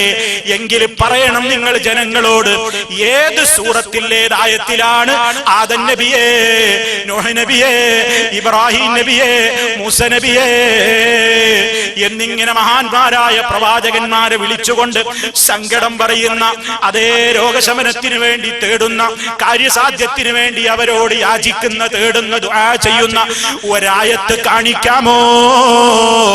ഒരിക്കലും ഇലാ യൗമിൽ ഖിയാമ സാധ്യമല്ല. കാരണം അല്ലാഹുവിന്റെ ഗ്രന്ഥം അത് സത്യസന്ധമായ ഗ്രന്ഥമാണ്. അതാണ് മുജാഹിദുകൾ പറയുന്നത്. നമ്മെക്കുറിച്ചുള്ള ഒരു വലിയ ധാരണ എന്താണെന്നറിയാം? മഹാന്മാരോട് പുച്ഛമാണ്, അമ്പിയാക്കളോട് ആദരവില്ല, ഔലിയാക്കളോട് ബഹുമാനമില്ല, നല്ലവരായ ആളുകളെ ആദരിക്കില്ല, എല്ലാവരെയും ചീത്ത പറയും, പുച്ഛമാണ്. എന്നാൽ കേൾക്കണോ നിങ്ങൾക്ക്? മഹാനായ അഷ്റഫുൽ ഖൽഖ് സല്ലല്ലാഹു അലൈഹി വസല്ലം അടക്കമുള്ള ഈ ലോകത്ത് വന്നുപോയിട്ടുള്ള സർവ്വ മഹാന്മാരെ കുറിച്ചും ആദരവോടുകൂടി മാത്രം സംസാരിക്കുന്നവരാണ് മുജാഹിദുകൾ, സലഫികൾ. അവരവരെ കുറിച്ച് ഉള്ളതേ പറയൂ, ഇല്ലാത്തത് പറയില്ല. ഇല്ലാത്തത് പറയുന്നതിന് മദ്ഹെന്ന് പറയാമോ? ഒരാളെ കുറിച്ച് ഇല്ലാത്തത് പറയുന്നതിന് മദ്ഹെന്ന് പറയാമോ? എന്നെ കുറിച്ച് നിങ്ങൾ ഇല്ലാത്തത് പറഞ്ഞാൽ ഞാൻ ഇഷ്ടപ്പെടുമോ? നിങ്ങളെ കുറിച്ച് ഇല്ലാത്തവെന്ന് ഞാൻ പറഞ്ഞാൽ നിങ്ങൾ ഇഷ്ടപ്പെടുമോ? ഇല്ലല്ലോ. എന്നാ നിങ്ങൾക്ക് കേൾക്കണോ? മഹാനായ നബി സല്ലല്ലാഹു അലൈഹി വസല്ലമ ഒരു കല്യാണ സദസ്സിലേക്ക് കയറി വരുമ്പോൾ അവിടെയതാ ചെറിയ കുട്ടികൾ നബി തങ്ങളെ കണ്ടപ്പോൾ വഫീനാ നബിയുൻ യഅലമു മാ ഫീ ഗദീ, ഞങ്ങളിൽ ഒരു നബിയുണ്ട്, നാളെ നടക്കാനിരിക്കുന്ന കാര്യങ്ങൾ മുഴുവനും അറിയാവുന്ന, ഭാവി കാര്യങ്ങളെ കുറിച്ചും മറഞ്ഞ കാര്യങ്ങളെ കുറിച്ചുമൊക്കെ നന്നായി അറിയാവുന്ന ഒരു നബി ഞങ്ങളിലുണ്ട് എന്നീ കുഞ്ഞുമക്കള് പാടിയപ്പോൾ മഹാനായ നബി സല്ലല്ലാഹു അലൈഹി വസല്ലം ആ കുട്ടികളെ വിളിച്ചുകൊണ്ട് അഭിനന്ദിക്കുകയാണോ ചെയ്തത്? തന്നെ കുറിച്ച് കുട്ടികൾ മദ്ഹ് പറഞ്ഞതല്ലേ, തന്നെ കുട്ടികൾ പ്രശംസിച്ചു പാടിയതല്ലേ? അതുകൊണ്ട് വരൂ മക്കളെ, നിങ്ങൾക്ക് എന്റെ വക ഒരു സമ്മാനമുണ്ടെന്ന് പറഞ്ഞ് ഹബീബ് സല്ലല്ലാഹു അലൈഹി വസല്ലമ അതിനെ പ്രോത്സാഹിപ്പിച്ചില്ല. മറിച്ച് ആ കുട്ടികളെ വിളിച്ചു വരുത്തിക്കൊണ്ട് പറഞ്ഞു, മക്കളെ ഇത് നിങ്ങൾ പാടല്ല. കാരണം അതിൽ പറഞ്ഞ ആശയം നബിതങ്ങളെ കുറിച്ച് പറയാൻ പാടില്ലാത്ത ആശയമാണ്. കാരണം നാളെ നടക്കാനിരിക്കുന്ന കാര്യങ്ങളൊക്കെ കൃത്യമായി അറിയാവുന്നവൻ അല്ലാഹയല്ലാതെ ഇല്ല. മഹാന്മാരായ അമ്പിയാക്കൾ പോലും മറഞ്ഞ കാര്യങ്ങൾ അറിയുന്നത് എപ്പോഴാ? അല്ലാഹ് അറിയിച്ചു കൊടുക്കുമ്പോഴാണ്. അല്ലാഹ് അറിയിച്ചു കൊടുക്കുന്ന കാര്യം മാത്രം അവരറിയുന്നു, അറിയിച്ചു കൊടുക്കാത്തത് അറിയാതെയും പോകുന്നു. ഇത് രണ്ടും വേർതിരിച്ച് മനസ്സിലാക്കാൻ ഈ ഉള്ളവൻ എപ്പോഴും പറയുന്ന ഒരു ഉദാഹരണമുണ്ട്. എന്റെ പ്രിയപ്പെട്ട ശ്രോതാക്കൾ അതിനെക്കുറിച്ച് ചിന്തിക്കണം. മദീനയിൽ നമ്മുടെ ഹബീബ് സല്ലല്ലാഹു അലൈഹി വസല്ലം മുസ്തഫ സല്ലല്ലാഹു അലൈഹി വസല്ലം ഓരോ തവണ പേര് കേൾക്കുമ്പോഴും അതേ മനസ്സറിഞ്ഞുകൊണ്ട് നിങ്ങൾ ചൊല്ലിക്കോ, സ്വലാത്ത് ചോദിച്ചോ. ഒരു തവണ സ്വലാത്ത് ചോദിച്ചാൽ അല്ലാഹു നമുക്ക് 10 പുണ്യം ഓഫർ ചെയ്തിട്ടുള്ള സൽക്കർമ്മമാണ് സ്വലാത്ത്. ആ ഹബീബ് സല്ലല്ലാഹു അലൈഹി വസല്ലമ മദീനയിൽ ജീവിച്ചിരിക്കുന്ന സന്ദർഭത്തിൽ അവിടുന്ന് വഫാത്തായ കാര്യമല്ല പറയുന്നത്, ജീവിച്ചിരിക്കുന്ന കാലത്തതാ ആ മദീനത്തെ പള്ളി അടിച്ചു വാരിയിരുന്ന ഒരു ഉമ്മയുണ്ടായിരുന്നു. ശരിക്ക് ചിന്തിക്കണം എന്റെ പ്രിയമുള്ളവർ, നിഷ്പക്ഷ മനസ്സോടെ നിങ്ങൾ പഠിക്കണം. മദീന പള്ളി അടിച്ചു വാരിയിരുന്ന ഒരു സ്വഹാബ ഉമ്മയുണ്ടായിരുന്നു. ഒരു ദിവസം മദീനത്തെ പള്ളിയിലേക്ക് കയറി ചെന്നപ്പോൾ ആ അടിച്ചു തെളിച്ച് വൃത്തിയാക്കുന്ന ഉമ്മയെ നബി തങ്ങൾ കാണുന്നില്ല. അവരെ കുറിച്ച് അന്വേഷിക്കുന്നു, എവിടെ പോയി അവരെന്ന് നബി തങ്ങൾ അന്വേഷിക്കുകയാണ്. സഹാബത്ത് പറഞ്ഞു, നബിയേ, അവരിന്നലെ വഫാത്തായി പോയി, അവര് മരണപ്പെട്ടിരിക്കുന്നു നബിയേ. അത് പറയുമ്പോഴേക്കും നബി സല്ലല്ലാഹു അലൈഹി വസല്ലമിന്റെ കാതിൽ ഈ വാർത്ത എത്തുമ്പോഴേക്കും മരണം സംഭവിച്ചിട്ടുണ്ട്, ജനാസ കുളിപ്പിച്ചിട്ടുണ്ട്, അവരതാ നിസ്കാരം നിർവഹിച്ചിട്ടുണ്ട്, ഖബറടക്കം പോലും കഴിഞ്ഞിട്ടുണ്ട്. നബി തങ്ങൾ അറിഞ്ഞിട്ടില്ല. നബി സല്ലല്ലാഹു അലൈഹി വസല്ലമിന് ഇത് കേട്ടപ്പോ വിഷമമായി. നിങ്ങൾ എന്തുകൊണ്ട് എന്നോട് അറിയിച്ചില്ല, നിങ്ങൾ എന്തുകൊണ്ട് അവരുടെ കാര്യം എന്നെ അറിയിച്ചില്ല എന്ന് നബി തങ്ങൾ സ്വഹാബിമാരോട് പരിഭവം പറയുകയായി. അവസാനം നബി സല്ലല്ലാഹു അലൈഹി വസല്ലമ ആവട്ടെ, വന്നതൊക്കെ വന്നു, നിങ്ങൾ എന്നോട് പറയാത്തതിന് ഇനി പറഞ്ഞിട്ട് കാര്യമില്ലല്ലോ, അവരുടെ ഖബറൊന്ന് കാണിച്ചു തരാമോ? ആ മഹദിയായ ഉമ്മയുടെ ഖബർ കാണിച്ചു കൊടുക്കുന്നു. നബി തങ്ങളതാ പുതുമണ്ണുള്ള ഖബറിന്റെ സമീപത്ത് നിന്നുകൊണ്ട് ജനാസ നിസ്കരിക്കുന്നു. എന്നിട്ട് പറയുന്നു, അതേ ഖബറുകളെല്ലാം ഇരുളാർന്ന് കിടക്കുകയാണ്. ഇരുൾ കൊണ്ട് മൂടിക്കിടക്കുന്ന ഖബറുകളിൽ അതാ എന്റെ നിസ്കാരം മുഖേന അല്ലാഹു ലൈറ്റ് നൽകുന്നു, പ്രകാശം ചൊരിക്കുന്നു. നബി സല്ലല്ലാഹു അലൈഹി വസല്ലമിന്റെ മദീനത്തെ പള്ളി വൃത്തിയാക്കിയിരുന്ന ഉമ്മക്കുള്ള മഹത്വമാണ് അതിലൂടെ നബി തങ്ങൾ പഠിപ്പിക്കുന്നത്. മനസ്സിലാക്കണം. അതേ, ഞാൻ പറഞ്ഞു വരുന്നത് പ്രിയമുള്ളവരെ, മദീനത്ത് ജീവിച്ചിരിക്കുന്ന നമ്മുടെ മുത്ത് മുസ്തഫ സല്ലല്ലാഹു അലൈഹി വസല്ലമ മദീനത്ത് തന്നെ നടന്നിട്ടുള്ള മരണമറിഞ്ഞില്ല, സംഭവങ്ങളൊന്നും അറിഞ്ഞില്ല. എന്തേ? അതറിയാൻ നബി തങ്ങളോട് ആരും പോയി പറഞ്ഞില്ല. ഒന്നുകിൽ അള്ള വഴി കൊടുക്കണം, അതല്ലെങ്കിൽ ഇവിടെയുള്ള ജനങ്ങൾ പോയി പറയണം. ഇത് രണ്ടും ഉണ്ടായില്ല. എന്നാലോ വലിയ ഒരു അത്ഭുതം കേൾക്കണോ നിങ്ങൾക്ക്? അതേ മുഹമ്മദ് മുസ്തഫ സല്ലല്ലാഹു അലൈഹി വസല്ലമ മദീനയിലുണ്ടായിരുന്ന സമയത്ത് എത്രയോ ദിവസങ്ങളോളം മാസങ്ങളോളം സഞ്ചരിക്കാൻ വഴിദൂരമുള്ള അങ്ങ് എത്യോപ്യ എന്ന് പറയുന്ന പ്രദേശത്ത് വെച്ച് അവിടെ ഭരിച്ചിരുന്ന നജാശി എന്ന് പറയുന്ന രാജാവ് മരണപ്പെട്ടിരിക്കുന്നു എന്ന വിവരം നബി സല്ലല്ലാഹു അലൈഹി വസല്ലമയതാ സ്വഹാബിമാരോട് പറയുന്നു. നിങ്ങളുടെ സഹോദരൻ നജാശി നമ്മുടേതല്ലാത്തവര് നാട്ടിൽ വെച്ച് മരണപ്പെട്ടിരിക്കുന്നു. അവിടെ അദ്ദേഹത്തിന്റെ ജനാസ നിസ്കരിക്കാൻ ആളില്ലല്ലോ, അദ്ദേഹത്തിന് വേണ്ടി ഇവിടെ വെച്ച് ജനാസ നിസ്കരിക്കുന്നു. അതേ, നബി സല്ലല്ലാഹു അലൈഹി വസല്ലമ തൊട്ട് മദീനയിലുള്ള മരണം അറിയാതെ പോകുന്നു. എത്രയോ ദൂരത്തുള്ള മരണം ഹബീബ് അറിയുന്നു. അതെങ്ങനെയാ അറിഞ്ഞത്? അന്ന് ഇമെയിൽ സൗകര്യമുണ്ടോ, നെറ്റ് സൗകര്യമുണ്ടോ, ഫോണുണ്ടോ, മറ്റേതെങ്കിലും സംവിധാനമുണ്ടോ? ഇല്ല. അതല്ല അറിയിച്ചു കൊടുത്തു.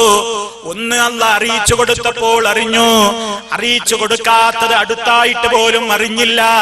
അതാണ് മഹാന്മാരുടെ പോലും സ്ഥിതി, പ്രവാചകന്മാരുടെ പോലും സ്ഥിതി. ആ പ്രവാചകരിൽ പ്രമുഖനായ മുഹമ്മദ് മുസ്തഫ സല്ലല്ലാഹു അലൈഹി വസല്ലമിനെ കുറിച്ച് കുട്ടികൾ ഇല്ലാത്തത് പറഞ്ഞപ്പോൾ നബി തങ്ങൾ അത് ഇഷ്ടപ്പെട്ടില്ല. ആ കുട്ടികളോട് അത് എതിർക്കുകയാണ്. ഇതാണ് നമ്മൾ പറയുന്നത്, മൗലീദ് എന്ന പേരിൽ നിങ്ങൾ അതാ മഹാന്മാരുടെ പേരിൽ ഇല്ലാത്ത കഥകളല്ലേ പ്രചരിപ്പിക്കുന്നത്? നബി സല്ലല്ലാഹു അലൈഹി വസല്ലമിന്റെ പേരിൽ വരെ കെട്ടുകഥകൾ പ്രചരിപ്പിക്കുന്നു. അബൂബക്കർ സിദ്ദീഖ് റളിയല്ലാഹു അൻഹുവിന്റെ പേരിൽ കെട്ടുകഥകൾ പ്രചരിപ്പിക്കുന്നു. ഉമർ ഖത്താബിന്റെയും ഉസ്മാൻ റളിയല്ലാഹു അൻഹുവിന്റെയും അലി റളിയല്ലാഹു അൻഹുവിന്റെയും ഫാത്തിമ റളിയല്ലാഹു അൻഹയുടെയും ഹസനിന്റെയും ഹുസൈനിന്റെയും റളിയല്ലാഹു അൻഹുമാ ഇവരുടെയൊക്കെ പേരിലതാ കെട്ടുകഥകൾ എഴുതി ഉണ്ടാക്കുന്നു. എന്നിട്ടതാ പുസ്തകങ്ങൾ അച്ചടിച്ച് വിട്ടുകൊണ്ട് ജനങ്ങളെ കൊണ്ട് ചൊല്ലിക്കുന്നു. ഓ പ്രിയമുള്ള മുസ്ലിമേ, ഈ അർത്ഥത്തിലുള്ള ഒരു മൗലിദ് മുസ്ലിമീങ്ങൾക്ക് സ്വീകാര്യമല്ല. അതുകൊണ്ട് മുജാഹിദേ, നിങ്ങൾ മൗലീദിനെ എതിർത്തിട്ട് കാര്യമില്ല. ഖുർആനിൽ മുഴുവനും 25 നബിമാരുടെ മൗലിദാണെന്ന് പറഞ്ഞാൽ അത് തനി വഞ്ചനയാണെന്ന് എന്റെ പ്രിയപ്പെട്ട ശ്രോതാക്കളോട് ഞാൻ ഉണർത്തുന്നു. പരിശുദ്ധ ഖുർആനിൽ ഒരൊറ്റ നബിയെ വിളിച്ചുകൊണ്ടുള്ള തേട്ടവും നമുക്ക് കാണാനാവില്ലല്ലോ. അതേ അവസരത്തിൽ മഹാനായ നബി സല്ലല്ലാഹു അലൈഹി വസല്ലമിന്റെ പേരിൽ രചിക്കപ്പെട്ടിട്ടുള്ള ബുർദ ബൈത്തിലൂടെ, ബുർദ എന്ന് പറയുന്ന കാവ്യശേഖരത്തിലൂടെ ഹബീബിനെ വിളിച്ചുകൊണ്ട് എന്താ പറയുന്നത്? യാ അക്റമൽ ഖൽഖി മാലി മൻ നലൂദു ബിഹി സിവാക ഇൻദ ഹുലൂലിൽ ഹാദിസിൽ അമീമി. സൃഷ്ടികളിൽ ഏറ്റവും ശ്രേഷ്ഠരായിരിക്കുന്ന നബിയേ, അങ്ങയോടിതാ എനിക്ക് അങ്ങയോടല്ലാതെ കാവൽ ചോദിക്കാനില്ല. എനിക്ക് പ്രയാസങ്ങളും ബുദ്ധിമുട്ടുകളും കുമിഞ്ഞുകൂടുമ്പോൾ എനിക്ക് കാവൽ ചോദിക്കാനും അഭയം തേടാനും അങ്ങയല്ലാതെ ഇല്ല. മങ്കൂസ് മൗലിദിലേക്ക് കടന്നു നോക്കിയാലും ഇത് തന്നെയാണ് സ്ഥിതി. യാ സയ്യിദസ് സാദാതി ജിതുക ഖാസിദാ അർജു ഹിമാക ഫലാ തുഖയ്യിബ് മഖ്സദി ഖദ് ഹല്ല ബിമാ ഖദ് അലിംത മിനൽ വൽളുൽമി വൽളുഅഫി ശദീദി ഫാസിദി. നേതാക്കന്മാരുടെ നേതാവായ നബിയെ വിളിക്കുകയാണ്. അല്ലാഹുവിന്റെ റസൂലിന്റെ പേരിലുള്ള മൗലിദ് കിതാബിൽ അള്ളാന്റെ റസൂലിനെ വിളിച്ചു പറയാണ്, നേതാക്കന്മാരുടെ നേതാവേ, ഞാൻ അങ്ങേ ലക്ഷ്യം വെച്ചുകൊണ്ടിതാ എന്റെ കാര്യം ചോദിക്കുന്നു. എന്നെ വെറുതെ മടക്കല്ല നബിയേ. എനിക്കെന്തൊക്കെ ബുദ്ധിമുട്ടുണ്ട്, എനിക്കെന്തൊക്കെ പ്രയാസങ്ങളുണ്ട്, എനിക്കെന്തൊക്കെ വിഷമങ്ങളുണ്ട് എന്ന് നിങ്ങൾക്കറിയാമല്ലോ നബിയേ. അതല്ലേ ആളുകളെ വിളിച്ചു കൂട്ടിയിട്ടുള്ള മൈതാനങ്ങളിൽ വെച്ച് തങ്ങൾ ഞങ്ങളെ കാണുന്നില്ലേ, ഞങ്ങളുടെ ശബ്ദം കേൾക്കുന്നില്ലേ, ഞങ്ങളുടെ മനസ്സറിയുന്നില്ലേ എന്നൊക്കെ പറഞ്ഞ് തങ്ങളെ എന്ന് പറഞ്ഞു മഹാനായ നബി സല്ലല്ലാഹു അലൈഹി വസല്ലമിനെ വിളിച്ചു പ്രാർത്ഥിച്ചു കൊണ്ടിരിക്കുന്ന ഓ പ്രിയപ്പെട്ട ജനങ്ങളെ, ഇതെങ്ങനെ നമുക്ക് വിശ്വസിക്കാൻ കഴിയും? ഇതെങ്ങനെ വിശ്വസിക്കാൻ പറ്റും? നബി സല്ലല്ലാഹു അലൈഹി വസല്ലം നമുക്ക് അങ്ങനെ പഠിപ്പിച്ചു തന്നോ? അപ്പൊ പ്രിയമുള്ളവരെ, നമ്മൾ മൗലിദിനെ എതിർക്കുന്നത് ആർക്കെങ്കിലും അത് മുഖേന ഭക്ഷണം കിട്ടുന്നത് തടയാനല്ല, ആർക്കെങ്കിലും അത് മുഖേന കാശ് കിട്ടുന്നത് മുടക്കം വരുത്താനുമല്ല. അത് ചൊല്ലിപ്പോകുന്ന മനുഷ്യന്മാര് വലിയ അന്ധവിശ്വാസത്തിലേക്കും അപകടത്തിലേക്കുമാണ് പോകുന്നത്. അതവരുടെ പരലോകം നശിപ്പിക്കും, അതവർക്ക് സ്വർഗം കിട്ടേണ്ടതിന് പകരം നരകത്തിലെത്തിക്കും. അതുകൊണ്ട് അരുത് മക്കളെ, ആ നിലക്കുള്ള ഗദ്യപദ്യങ്ങൾ നിങ്ങൾ പാരായണം ചെയ്യല്ല എന്ന് സ്നേഹത്തോടെ പറയുന്നത് നരകത്തിൽ നിന്ന് രക്ഷപ്പെടണം എന്ന സതുദ്ദേശം കൊണ്ട് മാത്രമാണ്. ഇതെന്റെ സഹോദരൻ മനസ്സിലാക്കണം. അതല്ലാതെ മഹാന്മാരോട് വെറുപ്പുണ്ടായിട്ടോ മഹാന്മാരോട് എതിർപ്പുണ്ടായിട്ടോ അല്ല. അങ്ങനെയാണ് സലഫികളെ കുറിച്ച് എല്ലാ സ്ഥലങ്ങളിലും തെറ്റിദ്ധരിപ്പിക്കുന്നത്. അവർക്കിതൊന്നും ഇഷ്ടല്ല. ഒരു മഹാന്മാരെ തള്ളും, മഹാന്മാരോട് വിളിച്ച് തേടൂല, സങ്കടം പറയൂല. ഈ നിലക്കൊക്കെ ചെയ്താലേ അവരെ സ്നേഹിക്കലാകൂ, അവരെ ഇഷ്ടപ്പെടലാകൂ എന്നാണ്. വാസ്തവത്തിൽ പ്രിയമുള്ളവരെ, മഹാന്മാരായ ആളുകളൊക്കെ ജീവിച്ച വഴിയിൽ നീ ഞങ്ങളെ ജീവിപ്പിക്കണേ എന്ന് തേടുന്നവരല്ലേ ഞാനും നിങ്ങളും കൈകെട്ടി നിസ്കാരത്തിന് വേണ്ടി നിന്ന് കഴിഞ്ഞാൽ നമ്മൾ എന്താണ് അല്ലാഹുവിനോട് ചോദിക്കുന്നത്? ഇഹ്ദിനസ് സിറാത്തൽ മുസ്തഖീം, മുസ്തഖീമായ നേരായ വഴിയിൽ നീ ഞങ്ങളെ ചേർക്കണേ അല്ലാഹ്. എന്നിട്ട് നമ്മൾ എന്താ പറയുന്നത്? ഏതാ നേരായ വഴി? ഏതാണ് നേരായ വഴി? സിറാത്തല്ലദീന അൻഅംത അലൈഹിം, നീ അനുഗ്രഹിച്ചവരുടെ വഴി. അല്ലാഹുവിന്റെ അനുഗ്രഹം കിട്ടിയവരാരാണ്? അമ്പിയാക്കളും ശുഹദാക്കളും സിദ്ദീഖീങ്ങളും സാലിഹീങ്ങളും അടങ്ങുന്ന വലിയ നിര. ആ മഹാത്മാക്കൾ ജീവിച്ച വഴിയിൽ നീ ഞങ്ങളെ ചേർക്കണം. പിന്നെ നമ്മൾ അല്ലാഹുവോട് പറയുന്നു ഗൈരിൽ മഗ്ദൂബി അലൈഹിം വലദ്ദാല്ലീൻ, അല്ലാഹുവിന്റെ കോപത്തിന് വിധേയരായവരുടെ വഴിയിൽ പെടുത്തരുതേ, പിഴച്ചുപോയവരുടെ വഴിയിലും പെടുത്തല്ല റബ്ബേ. അതേ സത്യം മനസ്സിലായിട്ടും ആ സത്യത്തിന്റെ വഴിയിൽ നിന്ന് തെറ്റിപ്പോയി യഹൂദികളും നസറാനികളും ഒക്കെ പിഴച്ചുപോയി. അതുകൊണ്ട് അങ്ങനെ പിഴച്ചുപോയി അല്ലാഹുവിന്റെ കോപത്തിന് വിധേയരായവരുടെ മാർഗത്തിൽ പെടുത്താതെ അല്ലാഹുവിന്റെ അനുഗ്രഹങ്ങൾ കിട്ടിയിട്ടുള്ള മഹാന്മാരുടെ വഴിയിൽ നീ ഞങ്ങളെ ചേർത്ത് തരണേ അല്ലാഹ്. ഇതും പറഞ്ഞിട്ടല്ലേ നമ്മൾ ആമീൻ എന്ന് നിസ്കാരത്തിലതാ ഉറക്കെ പ്രാർത്ഥിച്ചു കൊണ്ടിരിക്കുന്നത്. ആ പ്രാർത്ഥനയിൽ പ്രിയമുള്ളവരെ നമുക്ക് ആത്മാർത്ഥതയുണ്ടോ? എങ്കിൽ എന്താ വേണ്ടത്? അല്ലാഹ് അനുഗ്രഹിച്ചവരുടെ വഴിയിൽ തന്നെ നമ്മൾ ഉറച്ചു നിൽക്കണം. ഒരു നബിയും അല്ലാഹുവോടല്ലാതെ തേടിയിട്ടില്ല, ഒരു പ്രവാചകനും റബ്ബിനെ അല്ലാതെ വിളിച്ചു പ്രാർത്ഥിച്ചിട്ടില്ല. അതേ പ്രയാസങ്ങൾ വന്നപ്പോ, ബുദ്ധിമുട്ടുകൾ വന്നപ്പോ, വളരെയേറെ മനസ്സ് നൊന്തപ്പോഴും ഒരൊറ്റ പ്രവാചകൻ പോലും റബ്ബിനോടല്ലാതെ വിളിച്ച് തേടിയിട്ടില്ല.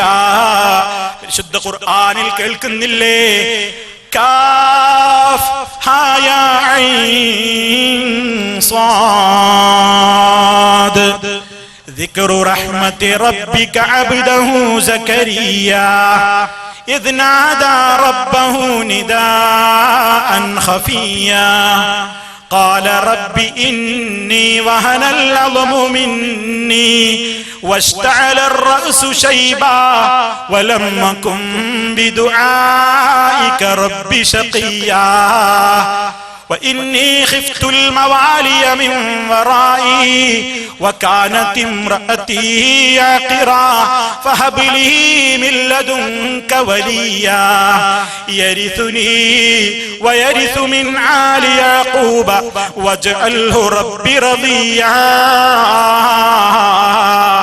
മഹാനായ സക്കരിയ നബി അലൈഹിസ്സലാമിന്റെ ചരിത്രം. അതേ സക്കരിയ നബി അലൈഹിസ്സലാത്തു വസ്സലാം എന്തു ചെയ്യുന്നു? ജീവിതത്തിലതാ കല്യാണം കഴിഞ്ഞു.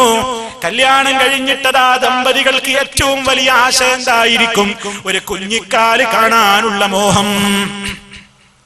അതില്ലാത്ത ദമ്പതിമാരുണ്ടാകുമോ? അതേ സക്കരിയ അലൈഹിസ്സലാമിന്റെ മനസ്സിലും ആഗ്രഹം. കാലം കുറെ ആയിട്ടും ഒരു കുഞ്ഞിക്കാല് കാണാൻ കഴിയുന്നില്ല, ഒരു മോനോ മോളോ പിറക്കുന്നില്ല. സക്കരിയ നബിയുടെ മനസ്സിൽ വല്ലാത്ത വേദന. ഞാൻ ജനങ്ങളോട് പഠിപ്പിക്കുന്ന ഈ ആദർശം ഏറ്റെടുക്കാൻ എന്റെ തലമുറയിൽ ഞാൻ ആരെയും കാണുന്നില്ലല്ലോ റബ്ബേ. അതുകൊണ്ട് ഫഹബിലി മില്ലദുൻക വലിയാ, നീ എനിക്കൊരു പിൻഗാമിയെ തരണം റബ്ബേ. നിന്നോട് ചോദിക്കുമ്പോഴൊക്കെ എനിക്ക് കിട്ടിയിട്ടുണ്ട്, നിന്നോട് ഞാൻ പ്രതീക്ഷയോടെ ചോദിക്കുന്നു. ഇദ്നാദാ റബ്ബഹു നിദാഅൻ ഖഫിയ്യാ, വളരെ മനസ്സറിഞ്ഞ് സ്വകാര്യമായി രഹസ്യമായി അല്ലാഹുവിനോട് മഹാനവറുകൾ കുഞ്ഞിനെ ചോദിക്കുന്നു. പടച്ച റബ്ബദാ ഉത്തരം കൊടുക്കുന്നു. യാ സക്കരിയാ ഇന്നാ നുബശ്ശിറുക ബിഗുലാമിൻ ഇസ്മുഹു യഹ്യാ ലം നജ്അൽ ലഹു മിൻ ഖബ്ലു സമീയാ. ഓ സക്കരിയ, വിഷമിക്കണ്ട, ഞാൻ നിനക്കിതാ സന്തോഷ വാർത്ത അറിയിക്കുന്നു. ഒരാൺകുഞ്ഞിനെ തരാം. ആ കുഞ്ഞിന്റെ പേരുമടക്കം പറഞ്ഞു കൊടുക്കുന്നു, യഹ്യാ അലൈഹിസ്സലാം. നമ്മുടെ മുൻഗാമികളുടെ പാത അതാണ്. ഞാനും നിങ്ങളും അല്ലാഹുവോട് തേടുന്ന മുസ്തഖീമായ സിറാത്ത് അതാണ്. കുഞ്ഞില്ലെങ്കിൽ ആരോട് തേടണം? കുഞ്ഞില്ലെങ്കിൽ ആരോട് തേടണം? മക്ബറയിൽ പോയി തേടണോ? കറാമത്തുണ്ടെന്ന് പറയപ്പെടുന്നവരുടെ ഖബറിടങ്ങളിൽ പോയി കുഞ്ഞിനു വേണ്ടി യാചിക്കണോ? അവിടെ തൊട്ടില് കെട്ടണോ? അവിടെ കുഞ്ഞിന്റെ രൂപം നേർച്ച കൊടുക്കണോ? എന്താണ് വേണ്ടത് കുഞ്ഞില്ലെങ്കിൽ? അതാണ് നമ്മുടെ നേതാവ് സക്കരിയ അലൈഹിസ്സലാം കാണിച്ചു തരുന്നത്. അതേ ഇബ്രാഹിം അലൈഹിസ്സലാമും അതുപോലെ തന്നെ കുഞ്ഞില്ലാതെ വിഷമിച്ച പ്രവാചകനല്ലേ. റബ്ബി ഹബിലി, റബ്ബേ നീ എനിക്ക് ഓശാരമായി തരണം, നീ എനിക്ക് പ്രദാനം ചെയ്യണേ. മില്ലതും കദുരിയതൻ തയ്യിബ, നല്ലവരായ വിശിഷ്ടങ്ങളായ മക്കളെ തരണേ. സക്കരിയാ നബിയും പ്രാർത്ഥിച്ചില്ലേ, ഇബ്രാഹിം നബി അലൈഹിസ്സലാമും പ്രാർത്ഥിച്ചില്ലേ? അവര് നടന്ന വഴിയിലൂടെ നടക്കുന്നവരാ മുജാഹിദുകൾ, സലഫികൾ. അതേ അവസരത്തിൽ ഞങ്ങളാണ് ശരിയായ സുന്നത്ത് ജമാഅത്തിന്റെ ആളുകളെന്ന് പറയുന്ന ആളുകളോ കുഞ്ഞില്ലെങ്കിൽ എന്താ ചെയ്യുന്നത്? സക്കരിയാ നബി തേടിയ റബ്ബിനോടാണോ തേടുന്നത്? ഇബ്രാഹിം നബി തേടിയ റബ്ബിനോടാണോ തേടുന്നത്? അല്ല. ഇതാ ഇന്നലെ ഇറങ്ങിയ പത്രം കണ്ടില്ലേ? 2013 മാർച്ച് 30 ശനിയാഴ്ച ഇറങ്ങിയിട്ടുള്ള ഉത്തരദേശം ഡെയിലി എന്ന് പറയുന്ന പത്രത്തിൽ നിന്ന് ഒരു മക്ബറയെ കുറിച്ച് അതേ കൊടുത്തിട്ടുള്ള ഒരു പ്രത്യേകമായ ഫീച്ചർ ഉണ്ട്, സപ്ലിമെന്റ് ഉണ്ട്. ഒരു മഖാം ഉറൂസ. ആ മഖാം ഉറൂസിനെ പറ്റി ഇതിൽ പറയുന്നത് കേട്ടോ. ഇവിടേക്കതാ ചക്കരച്ചോറ് നേർച്ചയാക്കും. ഇവിടേക്കുള്ള നേർച്ച എന്താണ്? ചക്കരച്ചോറാണ്. അതുപോലെ തന്നെ ആഴ്ചതോറും കോഴിയെ നേർച്ചയാക്കും. മുസ്ലിമേ പറയൂ, ഇസ്ലാമിൽ എവിടെയാ ഒരു മക്ബറയിലേക്ക് കോഴിനെ നേരൽ, ഒരു മക്ബറയിലേക്ക് ചോറ് നേരൽ എവിടെയാ ഉള്ളത്? മുജാഹിദേ, നീ പഴച്ചവനാണെന്ന് പറയുന്നതിന്റെ മുമ്പ് ജനങ്ങളെ ഒന്ന് മനസ്സിരുത്തിക്കൊണ്ട്, ഒന്ന് നെഞ്ചത്ത് കൈവച്ചുകൊണ്ട് ആലോചിക്കൂ. നമ്മൾ ചെയ്യുന്നതൊക്കെ ശരിയാണോ? മുസ്തഖീമായ റൂട്ടിലൂടെയാണോ നമ്മൾ പോകുന്നത്? അതെ, നബി സല്ലല്ലാഹു അലൈഹി വസല്ലമിന്റെ കാലത്തോ ശേഷമുള്ള അതാ സ്വഹാബിമാരുടെ കാലത്തോ ഏത് ജാറത്തിലേക്ക്, ഏത് ഖബറിലേക്കാണ് അവർ നേർച്ച നേർന്നത്? ഏത് ഖബറിലേക്കാണ് ചോറ് വെച്ച് കൊണ്ടുപോയത്? ഏത് ഖബറിലേക്കാണ് കോഴിയെ കൊണ്ടുപോയത്? ഏത് ഖബറിലേക്കാണ് ആടിനെ നേർച്ചയാക്കിയത്? ഒരിക്കലും ചെയ്തിട്ടില്ല. ഞാനും നിങ്ങളും അല്ലാഹുവിനോട് ചോദിക്കുന്നത്, അല്ലാഹ് അവരുടെ റൂട്ടിൽ നീ ഞങ്ങളെ ചേർക്കണേ എന്നല്ലേ? മറിച്ച് എന്താ ഇവിടെ പറയുന്നത്? കുട്ടികളില്ലാത്തവർ കേട്ടോ, കുട്ടികളില്ലാത്തവർ ഇവിടത്തേക്ക് തൊട്ടിലും കുഞ്ഞും നേർച്ച വെക്കാറുണ്ട്. ഇന്നലെ ഇറങ്ങിയ പത്രത്തിൽ നിന്നാ ഞാൻ വായിക്കുന്നത്. നിങ്ങളുടെ പ്രദേശത്തുള്ള ഒരു മഖാമിന്റെ ഉറൂസിനെ കുറിച്ചായി പറയുന്നത്. കുട്ടികളില്ലാത്തവർ ഇവിടത്തേക്ക് എന്താ നേർച്ച കൊടുക്കുന്നത്? ഒരു തൊട്ടിലും ആ തൊട്ടിൽ ഒരു കുഞ്ഞിന്റെ രൂപവും ഉണ്ടാക്കിയിട്ട് ഈ മഖാമിലേക്ക് നേർച്ച കൊടുക്കുന്നു. ഇനിയും കേട്ടോ, നൂറ്റാണ്ടുകൾക്ക് മുമ്പ് ഒരു കുടുംബത്തിൽ ഒരാൾക്ക് പെൺകുഞ്ഞ് ജനിക്കാത്തതിന്റെ പേരിൽ ഒരു പെൺകുഞ്ഞ് ഇല്ലാതെ അയാൾ വിഷമിക്കുകയായിരുന്നു പോലും അയാൾ ഇവിടത്തേക്ക് 5000-ഓളം ഉണ്ണിയപ്പം നേർച്ചയാക്കിയപ്പോൾ ആ കാര്യം സാധിക്കുകയും ചെയ്തു. അന്ന് മുതൽ ഇന്ന് വരെ നോമ്പ് 23-ന് 5000-ഓളം ഉണ്ണിയപ്പവുമായി കോട്ടിക്കുളത്തുകാരി എത്താറുണ്ട്. ഏത് രോഗത്തിനും ഈ ദർഗയിൽ വന്ന് സങ്കടം പറഞ്ഞാൽ സുഖം പ്രാപിക്കാത്തവരില്ല. പ്രിയപ്പെട്ട മുസ്ലിമേ, മുജാഹിദേ, നീ പഴച്ചവനാണെന്ന് പറയുന്ന എന്റെ ശബ്ദം എവിടെ വെച്ചെങ്കിലും കേൾക്കുന്ന പ്രിയമുള്ളവരെ ഉണ്ടെങ്കിൽ ഒന്ന് ചിന്തിക്കൂ. ആരാണ് നമ്മുടെ മുൻഗാമികളിൽ ഈ പണി ചെയ്തിട്ടുള്ളത്? മഹാന്മാരായ പ്രവാചകന്മാർക്ക് ഈ പതിവുണ്ടോ? അവരിങ്ങനെ നേർച്ച ചെയ്തോ? അവരിങ്ങനെ ഉദ്ദിഷ്ട കാര്യത്തിന് മക്ബറകളിൽ പോയോ? മക്ബറകളിലേക്ക് നേർച്ച കൊടുത്തോ? മക്ബറകളിൽ പോയി പ്രാർത്ഥിച്ചിട്ടുണ്ടോ? ഇല്ലല്ലോ.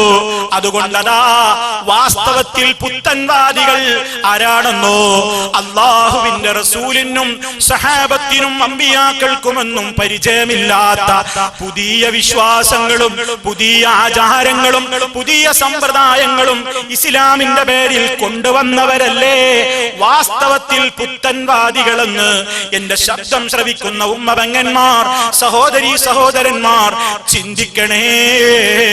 വളരെ വിനയത്തോടെ ആവശ്യപ്പെടുന്നു, ചിന്തിക്കണം നമ്മൾ.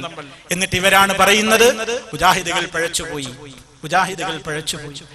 ആരാണ് ശരിയായ മാർഗത്തിലുള്ളത്? ആരാണ് പുതിയത് ഇവിടെ പറയുന്നത്? മുജാഹിദുകൾ എന്താണ് ഇവിടെ പുതിയത് പറഞ്ഞത്? എന്തൊരു വാദമാണ് ഇവിടെ സലഫികൾ പുതിയത് കൊണ്ടുവന്നത്?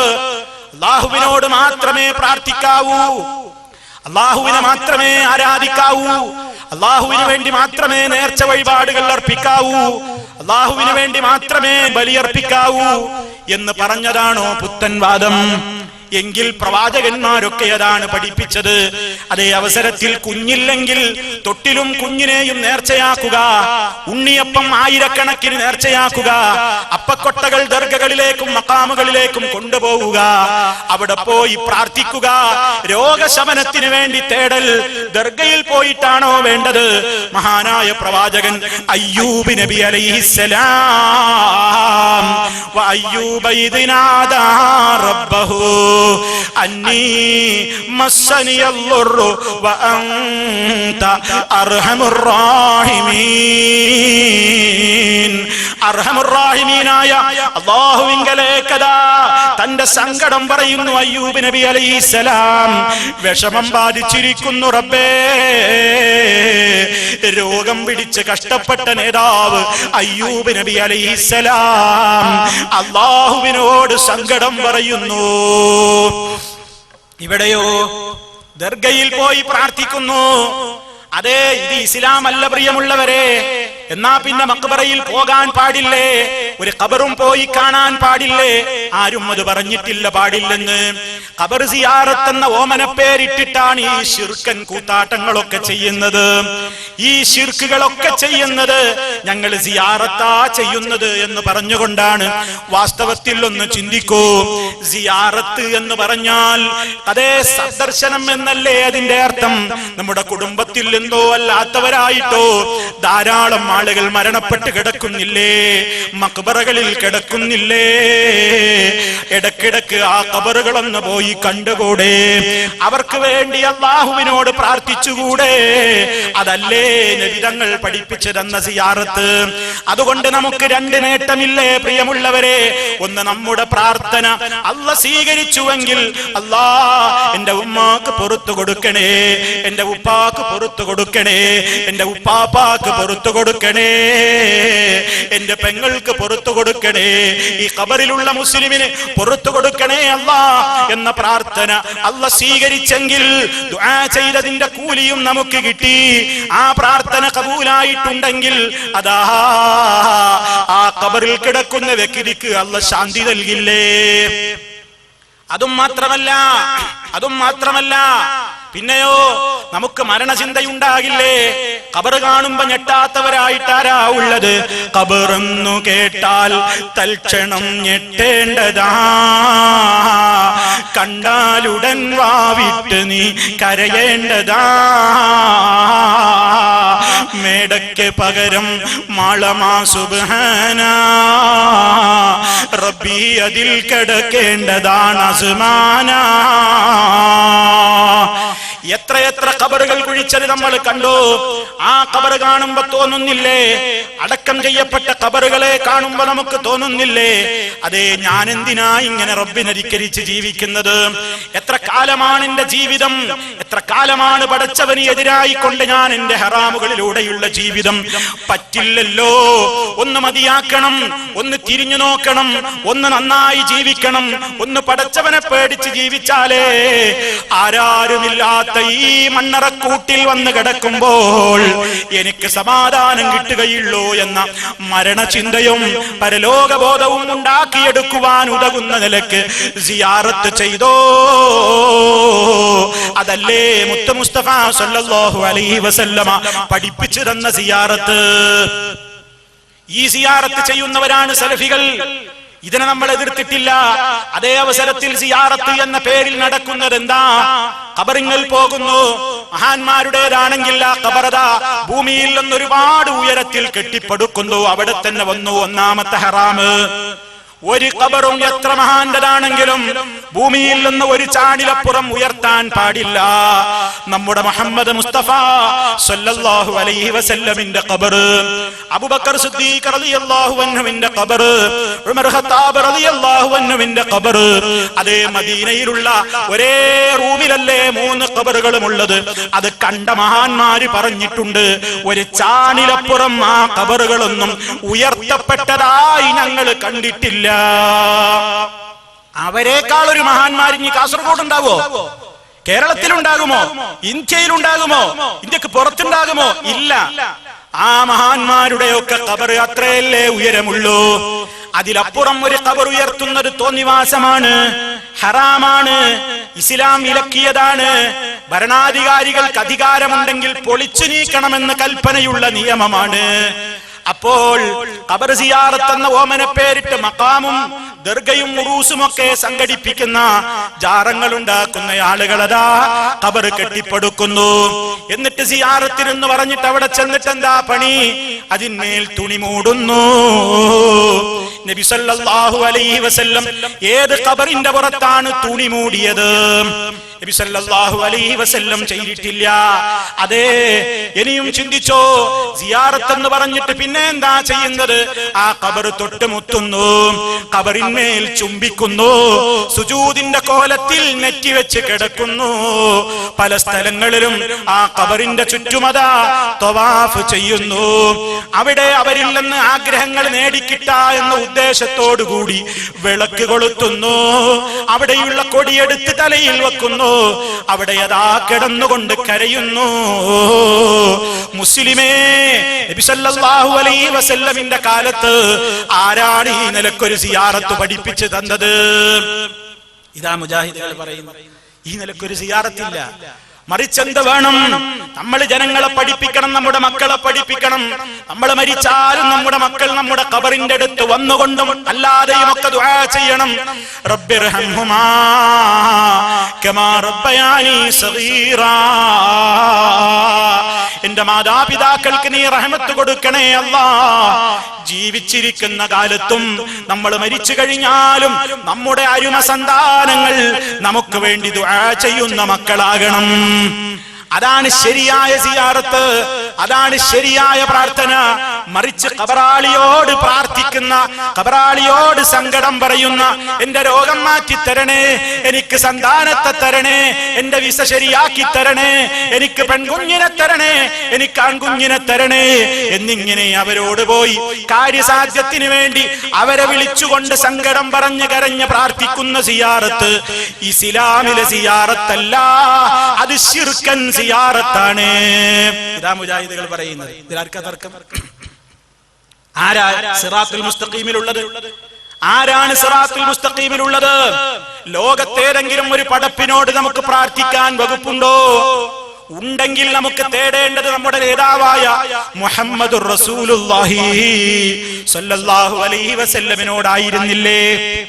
ആ നബി തങ്ങളുടെ കാര്യത്തിൽ പോലും അല്ലാഹ് എന്താ നമ്മോട് പറഞ്ഞത്? നിങ്ങൾക്ക് പ്രയാസമുണ്ടാകുമ്പോ നിങ്ങൾ നബി തങ്ങളോട് ചോദിച്ചോ എന്ന് പറഞ്ഞിട്ടുണ്ടോ? മറിച്ച് ആ നബി സല്ലല്ലാഹു അലൈഹി വസല്ലമിന് വേണ്ടി നിങ്ങൾ അല്ലാഹുവോട് ചോദിച്ചോ, അല്ലാഹുവോട് പ്രാർത്ഥിച്ചോ. ആർക്ക് വേണ്ടി? റസൂലുള്ളാഹിക്ക് വേണ്ടി. അതാണ് സ്വലാത്ത്. നമ്മൾ അള്ളാന്റെ റസൂലിനോടാണോ ചോദിക്കുന്നത്? അല്ല, നബിതങ്ങൾക്ക് വേണ്ടി അള്ളാനോടാ ചോദിക്കുന്നത്. എന്താ സ്വലാത്തിന്റെ അർത്ഥം? അല്ലാഹുമ്മ സ്വല്ലി അലാ മുഹമ്മദിൻ. അല്ലാഹുവേ, മുഹമ്മദ് നബി സല്ലല്ലാഹു അലൈഹി വസല്ലമിന് നീ ഗുണം ചെയ്യണേ. അല്ലാഹുവിനോട് നബിതങ്ങൾക്ക് വേണ്ടി പ്രാർത്ഥിക്കാനാണ് നാം കൽപ്പിക്കപ്പെട്ടത്. ഇന്നല്ലാഹ വ മലായികതഹു യുസല്ലൂന അലൻ നബിയ്യ യാ അയ്യുഹല്ലദീന ആമനൂ സ്വല്ലൂ അലൈഹി വസല്ലിമൂ തസ്ലീമാ. അല്ലാഹുവിന്റെ റസൂലിന്റെ പേരിൽ സ്വലാത്ത് ചൊല്ലാൻ നമ്മൾ കൽപ്പിക്കപ്പെട്ടു. അതെങ്ങനെയാണ്? ആ സ്വലാത്തിന്റെ പേരിൽ പോലും ഇന്ന് ചൂഷണമാണ് നടക്കുന്നത്. സ്വലാത്ത് ചൊല്ലുന്നു ഞങ്ങളെന്ന് പറഞ്ഞുകൊണ്ട് അള്ളാഹുവിന്റെ റസൂലിനെ വിളിച്ച് തേടുകയാണ്, അള്ളാഹുവിന്റെ പ്രവാചകനെ വിളിച്ചുകൊണ്ട് തേടുകയാണ്. യാ റസൂലല്ലാഹ്, അള്ളാഹുവിന്റെ റസൂലേ, എനിക്ക് ബുദ്ധിമുട്ട് ബാധിച്ചിരിക്കുന്നു, അതുകൊണ്ട് അതിരിക്കിനി ഖുദ് ബിയദി, എന്റെ കൈ പിടിക്കണേ, എന്നെ സഹായിക്കണേ എന്നതാ നബി തങ്ങളുടെ പേരിൽ സ്വലാത്ത് എന്ന പേരിൽ ചൊല്ലിക്കൊണ്ടിരിക്കുന്നു. എന്നിട്ട് മാത്രല്ല, എന്തൊക്കെ അതിന്റെ പേരിൽ ചൂഷണങ്ങൾ, പുതിയ പുതിയ പരിപാടികൾ നടക്കുകയാണ്. അതേ, കോടിക്കണക്കിന് സ്വലാത്തുകൾ മുസ്ലിയാക്കന്മാര് ശേഖരിച്ച് കയറ്റി അയക്കുന്നു പോലും. എന്തൊരു കഷ്ടാണ്. മുസ്ലിയാക്കന്മാരുടെ പുതിയ പരിപാടി കേട്ടിട്ടുണ്ടോ നിങ്ങൾ? പുതിയ പരിപാടി എന്താ? ഒരു നോട്ടീസ്, 1 കോടി സ്വലാത്ത്, 10 കോടി സ്വലാത്ത് ശേഖരിക്കുന്നു. എന്താ പരിപാടി? ആളുകളോടൊക്കെ മുസ്ലിയാക്കന്മാര് പറയുന്നു, നിങ്ങൾ ആരിയ സ്വലാത്ത് ചൊല്ലണം. അങ്ങനെ ഒരു സ്വലാത്ത് തന്നെ ഇസ്ലാമിലില്ല. നബി സല്ലല്ലാഹു അലൈഹി വസല്ലമിനോട് സഹായം തേടുന്ന അർത്ഥത്തിലും ആശയത്തിലും തകരാറുള്ള ഒരൊറ്റ സ്വലാത്തും ഇസ്ലാം അനുവദിച്ചിട്ടില്ല. ആ നിലക്കുള്ള സ്വലാത്ത് അവര് ചൊല്ലുന്നു എന്ന് മാത്രമല്ല, ജനങ്ങളോട് പറയുന്നു, നിങ്ങൾ ചൊല്ലുന്ന സ്വലാത്തിന്റെ എണ്ണം ഒക്കെ കൂടി കൂട്ടിയിട്ട് നിങ്ങൾ അതേ ഇന്ന സഖാഫിയുടെ പേരിൽ അല്ലെങ്കിൽ ഇന്ന മുസ്ലിയാരുടെ ഫോണിലേക്ക് SMS അയച്ചു തരണം. എന്താ പുതിയ പരിപാടിയാ? അങ്ങനെ ഓരോരുത്തർ സ്വലാത്ത് ചൊല്ലുന്നു. ഞാൻ 3000 ചൊല്ലി, ഞാൻ 4000 ചൊല്ലി, 510 ചൊല്ലി, 610 ചൊല്ലി എന്നൊക്കെ ഇങ്ങനെ 10 കോടിയോ 1 കോടിയോ ഒക്കെ തികഞ്ഞാൽ SMS-ലൂടെ ആണും പെണ്ണുമൊക്കെ SMS അയക്കുകയാണ്. ഉസ്താദേ, ഞാൻ ഇത്ര ചൊല്ലിയിട്ടുണ്ട്, ഞാൻ ഇത്ര ചൊല്ലിയിട്ടുണ്ട്. എന്നിട്ടോ ഇതാണ് മദീനത്തേക്ക് എത്തിക്കിട്ടണ്ടേ, ഇതൊന്നും അങ്ങോട്ട് എത്തണ്ടേ? അതിനെന്താ? ഇയാളുടെ കയ്യൊപ്പ് വേണം. അതുകൊണ്ട് മുസ്ലിയാർ എന്ത് ചെയ്യും? ഇവിടെ ആളുകളിൽ നിന്നെല്ലാം ഒരുമിച്ച് കൂട്ടിയ സ്വലാത്ത് മുസ്ലിയാരതാ മദീനയിലേക്ക് പാർസൽ അയക്കുന്നു. എടോ, ചിന്തിച്ചു നോക്കിയിട്ടുണ്ടോ? നബി സല്ലല്ലാഹു അലൈഹി വസല്ലമിന്റെ പേരിൽ ചൊല്ലുന്ന സ്വലാത്ത് എത്തിക്കാൻ ഒരൊറ്റ മുസ്ലിയാരുടെയും ഔദാര്യം ആവശ്യമില്ല. അത് അല്ലാഹ് ഏറ്റെടുത്തു കഴിഞ്ഞ കാര്യമാണ്. നബി തങ്ങൾക്ക് ചൊല്ലുന്ന സ്വലാത്ത് സലാമുകൾ അവിടെ എത്തിക്കാൻ അല്ലാഹ് തന്നെ ഏർപ്പാട് ചെയ്തിട്ടുണ്ട്. ഇനി നിങ്ങളുടെ പുത്തൻ ഏർപ്പാട് SMS സ്വലാത്ത് വേണ്ട, കൊറിയർ സ്വലാത്ത് വേണ്ട. അതുകൊണ്ട് മുസ്ലിമേ, ഇതൊക്കെയും സ്വലാത്തിന്റെ പേരിൽ പലതും നേടാനുള്ള ചൂഷണങ്ങളാണ്. അതുപോലെ തന്നെ 100 രൂപ അടച്ച് റെസിപ്റ്റ് കിട്ടിക്കഴിഞ്ഞാൽ നിങ്ങൾക്കതാ സർട്ടിഫിക്കറ്റ് തരുന്നു. സലാത്ത് സർട്ടിഫിക്കറ്റ് വീടുകളിൽ വെച്ച് കഴിഞ്ഞാൽ 1 കൊല്ലത്തേക്ക് വാലിഡിറ്റി ഉള്ള സർട്ടിഫിക്കറ്റ്. എല്ലാ ബർക്കത്തുകളും ആ വീട്ടിലിറങ്ങാൻ ഒരു സർട്ടിഫിക്കറ്റ് മതി എന്ന ചൂഷണവും പലയിടത്തും കാണുന്നു. അതേ മഹാനായ നബി തങ്ങളുടെ മേലിൽ നാം നിർവഹിക്കേണ്ടുന്ന ഈ പുണ്യകർമ്മത്തെ പോലും പണം വാങ്ങുവാനും മറ്റുള്ള കാര്യങ്ങൾക്ക് വേണ്ടിയും ചൂഷണം ചെയ്യപ്പെടുന്ന ഒരു കാലത്ത് മുജാഹിദുകളെ, സലഫികളെ, വിശ്വാസികളെ, എന്റെ ശബ്ദം ശ്രവിക്കുന്ന നിഷ്പക്ഷരായ ആളുകളെ, നാം ചൊല്ലുന്ന ഓരോ സ്വലാത്തിനും അല്ലാഹു 10 മടങ്ങ് പ്രതിഫലമാണ് ഓഫർ ചെയ്തിട്ടുള്ളത്. അത് ഒരാളുടെ മുമ്പിൽ പറയാനുള്ള സ്വലാത്തല്ല. ഞാൻ ഇത്ര ചൊല്ലി എന്ന് പള്ളിയിലെ മൊയ്‌ലിയാർക്ക് എഴുതി അയക്കേണ്ടുന്ന കാര്യമല്ല. നിങ്ങൾ ചൊല്ലുന്ന ഒന്ന് പോലും വിട്ടുപോകാതെ അല്ലാഹു റബ്ബുൽ ആലമീൻ അതതാ കൃത്യമായി രേഖപ്പെടുത്തുന്നുണ്ട്. കിറാമൻ കാത്തിബീൻ, അതേ മാന്യന്മാരായ മലക്കുകൾ എഴുത്തുകാരി എഴുതി വെക്കുന്നുണ്ട്. റബ്ബിന്റെ അടുക്കലുള്ള റിക്കാർഡിൽ നിന്ന് ഒരു സ്വലാത്ത് പോലും മാഞ്ഞു പോകില്ല. അതുകൊണ്ട് ആത്മാർത്ഥമായി സ്വലാത്ത് ചൊല്ലിക്കോ. അതൊരാളോട് പറയേണ്ടതല്ല. സലാത്തുകൾ ചൊല്ലാത്തവരാ മുജാഹിദുകൾ എന്നാണ് പ്രചരണം. മുജാഹിദിന് സലാത്തില്ല. എന്താ കാരണം? നമുക്ക് സലാത്ത് നഗറില്ല, നമുക്ക് സലാത്തിന്റെ പേരിൽ ചൂഷണമില്ല. നബി സല്ലല്ലാഹു അലൈഹി വസല്ലമിന്റെ കാലത്ത് സലാത്ത് നഗറുകളുണ്ടോ? ഇങ്ങനെയുള്ള സലാത്ത് ചൊല്ലിയിട്ട് ഒരാളെത്തിച്ച് അയാൾ പാർസലയക്കലുണ്ടോ? സഹാബിമാർക്ക് ആ പരിപാടി ഉണ്ടോ? ഇതൊക്കെ എതിർത്താ പറയും, കണ്ടോ സലാത്തിനെതിരാണ്. നമ്മൾ സലാത്ത് ചൊല്ലുന്നവരല്ലേ? അതേ പ്രിയപ്പെട്ട മുസ്ലിമേ, പള്ളിയിലേക്ക് കയറുമ്പോ നമ്മൾ സലാത്ത് ചൊല്ലണ്ടേ? ബിസ്മില്ലാഹ് വസ്സലാത്തു വസ്സലാമു അലാ റസൂലില്ലാഹ് അല്ലാഹുമ്മ ഫ്തഹ് ലീ അബ്വാബ റഹ്മതിക. കയറുമ്പോഴും സലാത്ത്, ഇറങ്ങുമ്പോഴോ ബിസ്മില്ലാഹ് വസ്സലാത്തു വസ്സലാമു അലാ റസൂലില്ലാഹ് അല്ലാഹുമ്മ ഇന്നി അസ്അലുക മിൻ ഫദ്ലിക. ബാങ്ക് കൊടുത്തു കഴിഞ്ഞാൽ ബാങ്ക് വിളിക്കുന്നയാൾ പറയുന്നത് പോലെയൊക്കെ നമ്മളും കേട്ടിട്ട് പറയുന്നു. അത് കഴിഞ്ഞാൽ നബി സല്ലല്ലാഹു അലൈഹി വസല്ലമിന്റെ മേൽ നാം സ്വലാത്ത് ചൊല്ലുന്നു. ശേഷമതാ ബാങ്കിന്റെ ശേഷമുള്ള ദുആ ഇരക്കുന്നു. അല്ലാഹുമ്മ റബ്ബ ഹാദിഹി ദഅവതി തമ്മ വസ്സലാത്തിൽ ഖായിമ ആതി മുഹമ്മദനിൽ വസീലത വൽ ഫളീല വബഅത്ഹു മഖാമൻ മഹ്മൂദൻ അല്ലദീ വഅത്ത. ഇങ്ങനെ ഒരാൾ എനിക്ക് വേണ്ടി റബ്ബിനോട് ചോദിച്ചാൽ നാളെ പരലോകത്ത് എന്റെ ശുപാർശ അവന് കരസ്ഥമാകുന്നതാണെന്ന് ഹബീബ് സല്ലല്ലാഹു അലൈഹി വസല്ലം നമുക്ക് പഠിപ്പിച്ചു തരുന്നു. അപ്പൊ പരലോകത്ത് മുത്തുനബി നമുക്ക് വേണ്ടി ശുപാർശ പറയണമെങ്കിൽ എന്താ വേണ്ടത്? ബാങ്ക് കേട്ടാ അതുപോലെ പറയണം. നബി തങ്ങളുടെ മേൽ സ്വലാത്ത് ചൊല്ലണം. ഈ പറയപ്പെട്ട ദുആ ചൊല്ലണം. അള്ളാന്റെ റസൂലിന്റെ ശഫാഅത്ത് നാളെ പരലോകത്ത് കിട്ടണമെങ്കിൽ അള്ളാഹ് അതിന് അനുവാദം കൊടുക്കുന്നവരുടെ കൂട്ടത്തിൽ സാധുക്കളായ ഞാനും നിങ്ങളും ഒക്കെ പെടണ്ടേ? നബിയേ, അങ്ങ് ഞങ്ങൾക്ക് ശുപാർശ തരണേ എന്ന് ഇന്ന് മുത്തുനബിയോട് തേടാൻ നമുക്ക് വകുപ്പുണ്ടോ? ഇല്ലല്ലോ. മൗലീദ് എന്ന് പറയുന്ന പുസ്തകങ്ങളിൽ നേരെ മറിച്ചല്ലേ കാണുന്നത്. അശ്ശഫാഅത ഹബ്ലനാ ഫിൽ ഖിയാമത്തി മുഷ്ഫിഖാ വാഹ്ലനാ ഇൻ ദാഅയാ സയ്യിദി ഖൈറൻ നബി. ഓ നബിയേ, നാളെ പരലോകത്ത് അങ്ങ് ഞങ്ങൾക്ക് ശഫാഅത്ത് തരണേ എന്ന് നബി സല്ലല്ലാഹു അലൈഹി വസല്ലമിനെ വിളിച്ചുകൊണ്ട് തേടുകയാണ്. അങ്ങനെ നബി തങ്ങളെ വിളിച്ച് തേടുന്നവർക്ക് മറിച്ച് അല്ലാഹുവേ, അള്ളാന്റെ റസൂൽ നാളെ പാപികൾക്ക് ശുപാർശ പറയുമ്പോൾ അതിനർഹതപ്പെട്ടവരുടെ ലിസ്റ്റിൽ റബ്ബേ സാധുവായ ഞങ്ങളെയും ഉൾപ്പെടുത്തി തരണേ എന്ന് അല്ലാഹുവിനോടാണ് നാം ചോദിക്കേണ്ടത്. ഇതാണ് സലഫികൾ പറയുന്നത്. ഇതാണ് ഇസ്ലാമിന്റെ പ്രമാണങ്ങളിലുള്ളത്. ഇതാണ് ഇസ്ലാമിനെ കുറിച്ച് ശരിയായ കാഴ്ചപ്പാടുള്ളവർ അറിഞ്ഞിരിക്കേണ്ടത്. അപ്പൊ സുഹൃത്തുക്കളെ, ഒരു കാര്യത്തിന് വേണ്ടിയും ഒരു സൃഷ്ടിയോടും നമുക്ക് പ്രാർത്ഥിക്കാനില്ല. സൃഷ്ടികളിൽ ഉത്തമനായ മുഹമ്മദുർ റസൂലുള്ളാഹി സ്വല്ലല്ലാഹു അലൈഹി വസല്ലമിനോട് പോലും ഒരു കാര്യത്തിന് വേണ്ടിയും പ്രാർത്ഥിക്കാൻ പാടില്ല. ഇത് സമൂഹത്തിന്റെ മുമ്പിൽ പഠിപ്പിക്കുന്ന മുജാഹിദുകളെ കുറിച്ച്, സലഫികളെ കുറിച്ചതാ പലരും ഇപ്പോൾ ആരോപണം പറയുന്നു. ഇവര് ജിന്നുകളോട് തേടുന്നവരാണ്, ഇവര് ജിന്നുകളെ വിളിച്ചു പ്രാർത്ഥിക്കുന്നവരാണ്. സഹിക്കാൻ കഴിയുമോ മുസ്ലിമേ? നമ്മൾ ജിന്നുകളെ വിളിച്ച് പ്രാർത്ഥിക്കുന്നവരാണെന്ന ആരോപണം സഹിക്കാൻ കഴിയുമോ? ഒരാളെ കുറിച്ച് ഒരാരോപണം പറയണമെങ്കിൽ ഒന്നുകിൽ അയാൾ എഴുതിയത് കാണിക്കണം, അതല്ലെങ്കിൽ അയാൾ പ്രസംഗിച്ചത് കാണിക്കണം. അതേ ചേകനൂര് മൗലവി നിസ്കാരം 3 വഖത്താണെന്ന് പറഞ്ഞപ്പോ നമ്മൾ അതിന് തെളിവ് പറഞ്ഞു. അയാളുടെ പുസ്തകങ്ങൾ എടുത്ത് കാണിച്ചു, അയാളുടെ പ്രസിദ്ധീകരണങ്ങൾ എടുത്ത് കാണിച്ചു, അയാളുടെ പ്രസംഗം എടുത്ത് കാണിച്ചു. അയാൾ അത് നിഷേധിച്ചിട്ടില്ലല്ലോ.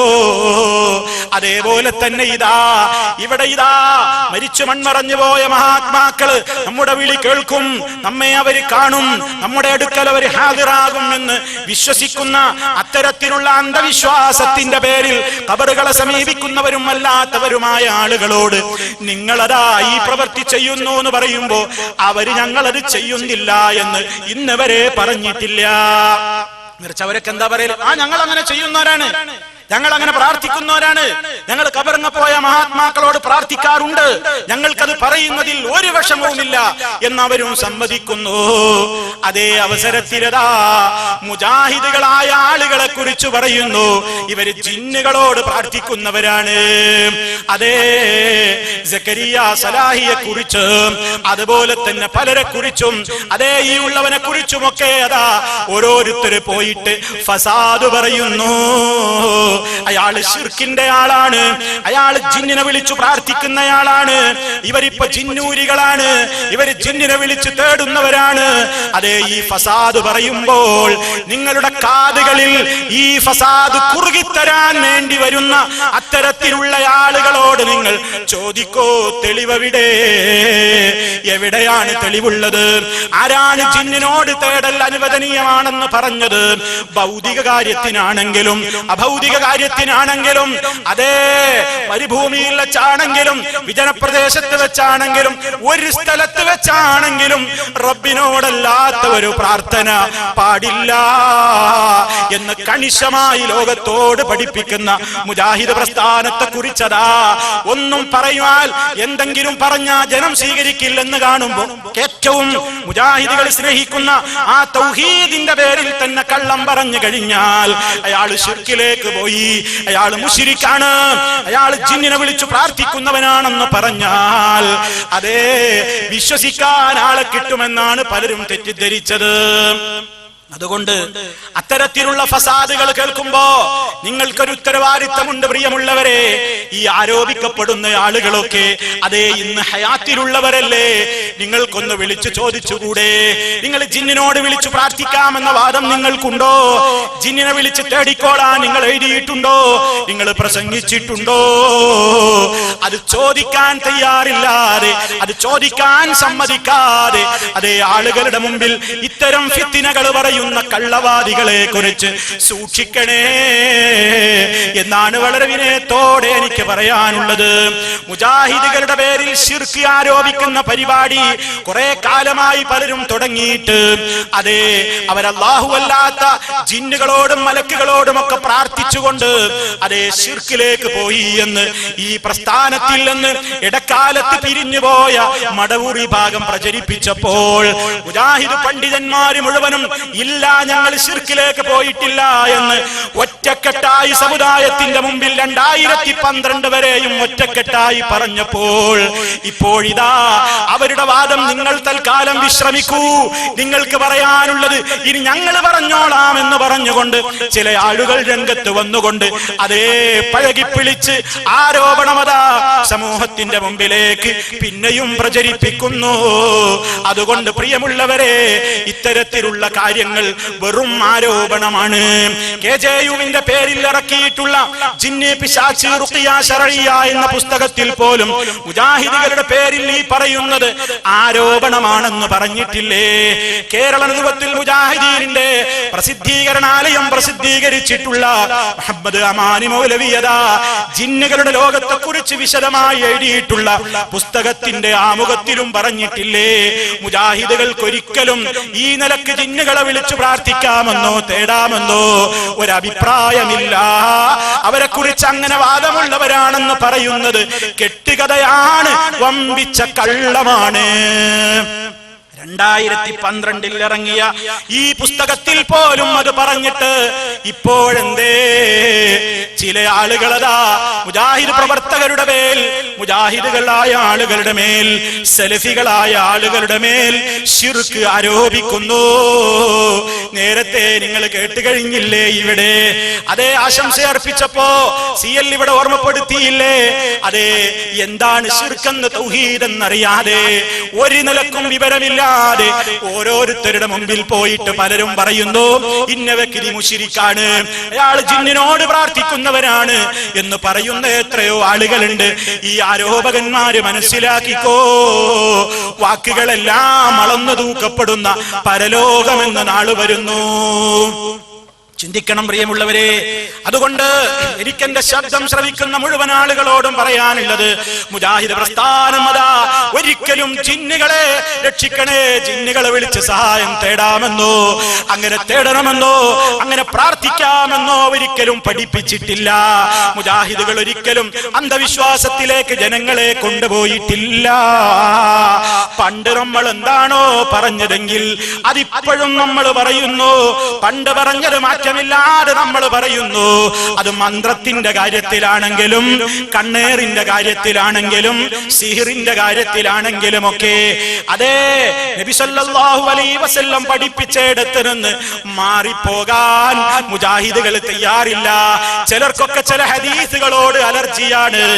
ആ ഹദീസ് അംഗീകരിക്കുന്ന പാർട്ടിയിൽ ഞാനില്ല എന്ന് പറയുന്ന പലരും ഇന്നതാ ജില്ലയുടെ സെക്രട്ടറി സ്ഥാനം പോലും അലങ്കരിക്കുന്നു എന്ന് വരുമ്പോൾ ഹദീസുകളോട് ഈ ഭാഗത്തിന് എന്തുമാത്രം പുച്ഛമാണ്. പലപ്പോഴും ഹദീസുകളിൽ സ്ഥിരപ്പെട്ടിട്ടുള്ള കാര്യങ്ങൾ നിഷേധിക്കുന്നു, തള്ളിക്കളയുന്നു. ഇഷ്ടമില്ലാത്തവരെ ഒക്കെ പുകച്ചു പുറത്ത് ചാടിക്കാൻ വേണ്ടി, ഇഷ്ടമില്ലാത്തവരെ ഒക്കെ ഒതുക്കാൻ വേണ്ടി, തങ്ങൾക്ക് ഇഷ്ടമില്ലാത്തവരെ ഒക്കെ മൂലക്കിരുത്താൻ വേണ്ടി അവരൊക്കെ ശിർക്ക് ചെയ്യുന്നു എന്ന ദുരാരോപണം പ്രചരിപ്പിച്ചുകൊണ്ട് ആളുകളെ ഇങ്ങനെ പുറത്താക്കിക്കൊണ്ടിരിക്കുന്ന ഒരു ലോകത്ത് പ്രിയമുള്ള മുസ്ലിമേ, ആര് മാറ്റി നിർത്തിയാലും ആര് പുറത്താക്കിയാലും പടച്ച റബ്ബിന്റെ കോടതിയിൽ നമുക്ക് രക്ഷ കിട്ടിയാൽ അതല്ലേ നമ്മൾ ആശിക്കുന്നത്. നമ്മുടെ വിശ്വാസത്തിനൊരു തകരാറും സംഭവിച്ചിട്ടില്ല. നാം പണ്ടെന്താണോ നമ്മുടെ പണ്ഡിതന്മാര് പറഞ്ഞതെങ്കിൽ, മഹാനായ ഉമർ മൗലവി സൽസബീലിൽ എഴുതിയതെന്താണോ അതുപോലെയുള്ള പണ്ഡിതന്മാരൊക്കെ അവരുടേതായ പ്രത്യേകമായ സന്ദർഭങ്ങളിൽ ഈ വിഷയത്തിലൊക്കെ എന്താണോ പറഞ്ഞത് അതിലപ്പുറമുള്ള അഭിപ്രായങ്ങളിലേക്ക് നാം പോയിട്ടില്ല. ഉള്ളത് തിരുത്താനും പോയിട്ടില്ല, ഇല്ലാത്തത് കടത്തിക്കൂട്ടാനും തയ്യാറായിട്ടില്ല. അതുകൊണ്ടിതാ മുജാഹിദ് പ്രസ്ഥാനത്തെ കുറിച്ച് അവർ ശിർക്കിലേക്ക് പോയി എന്ന് പ്രചരിപ്പിക്കുന്ന ഏത് കക്ഷികളാണെങ്കിലും അവരോട് പറയാനുള്ളത്, നിങ്ങളതാ വിഷയത്തെക്കുറിച്ച് ശരിക്കൊന്ന് പഠിക്ക്, വിഷയത്തെക്കുറിച്ച് ശരിക്കൊന്ന് മനസ്സിലാക്ക്. എത്ര തന്നെ ആരോപണങ്ങൾ ഉണ്ടായാലും മുജാഹിദേ, മുസ്ലിമേ, ഒരിക്കലും പതറിക്കൂടാ. എത്രയെത്ര ദുരാരോപണങ്ങൾ കേട്ടവരാണ് മുസ്ലിമീങ്ങൾ. അമ്പിയാക്കളുടെ ചരിത്രം കേട്ടിട്ടില്ലേ? എന്തെല്ലാം ആരോപണങ്ങളാണ് ജനങ്ങൾ അവർക്കെതിരെ പറഞ്ഞത്. അതൊക്കെ പറയുന്ന ജനം എന്താ വിചാരിച്ചത്? മഹാന്മാരായ ഈ മഹത്തുക്കളൊക്കെ ഇവരെ കുറിച്ചുള്ള ആരോപണങ്ങൾ പറഞ്ഞാൽ സമൂഹത്തിന്റെ മുമ്പിൽ സത്യം പറയുന്ന പരിപാടി അവസാനിപ്പിച്ചുകൊണ്ട് അവരവിടെ നിന്ന് ഓടിയൊളിക്കുമെന്നാണ് പലരും കണക്ക് കൂട്ടിയത്. അതുപോലെ അതാ ഇക്കാലത്തും പലരും അതാ പലരെ കുറിച്ചും അതാ ദുരാരോപണങ്ങൾ ഉന്നയിക്കുന്നു. അതേ, അവർ രംഗത്ത് നിന്ന് മാറിപ്പോകണമെന്നാണ് മനസ്സിലെ കണക്ക് കൂട്ടലെങ്കിൽ ഇല്ല, തടിയിൽ ജീവനവശേഷിക്കുന്ന ആരോഗ്യമുള്ള കാലത്ത് മുഴുവനും ലാ ഇലാഹ ഇല്ലല്ലാഹ് ഈ ആദർശത്തിന് വേണ്ടി പോരാടുക തന്നെ ചെയ്യും. അല്ലാഹു അനുഗ്രഹിക്കുമാറാകട്ടെ. ഒരൊറ്റ മുജാഹിദും ഒരു ജിന്നിനോടും തേടാൻ പോയിട്ടില്ല, തേടിയിട്ടില്ല. എവിടെ ചെന്നാലും യാ ഇബാദല്ലാഹ് അല്ല വിളിക്കേണ്ടത്, യാ അല്ലാഹ്, യാ അല്ലാഹ്. ആ വിളിയല്ലാത്തൊരു വിളി ഒരു മുജാഹിദിനുമില്ല. ആരോപണങ്ങൾ പറഞ്ഞുകൊണ്ട് ഒതുക്കാമെന്നാണ് തീരുമാനിക്കുന്നതെങ്കിൽ അത് നടപ്പില്ല.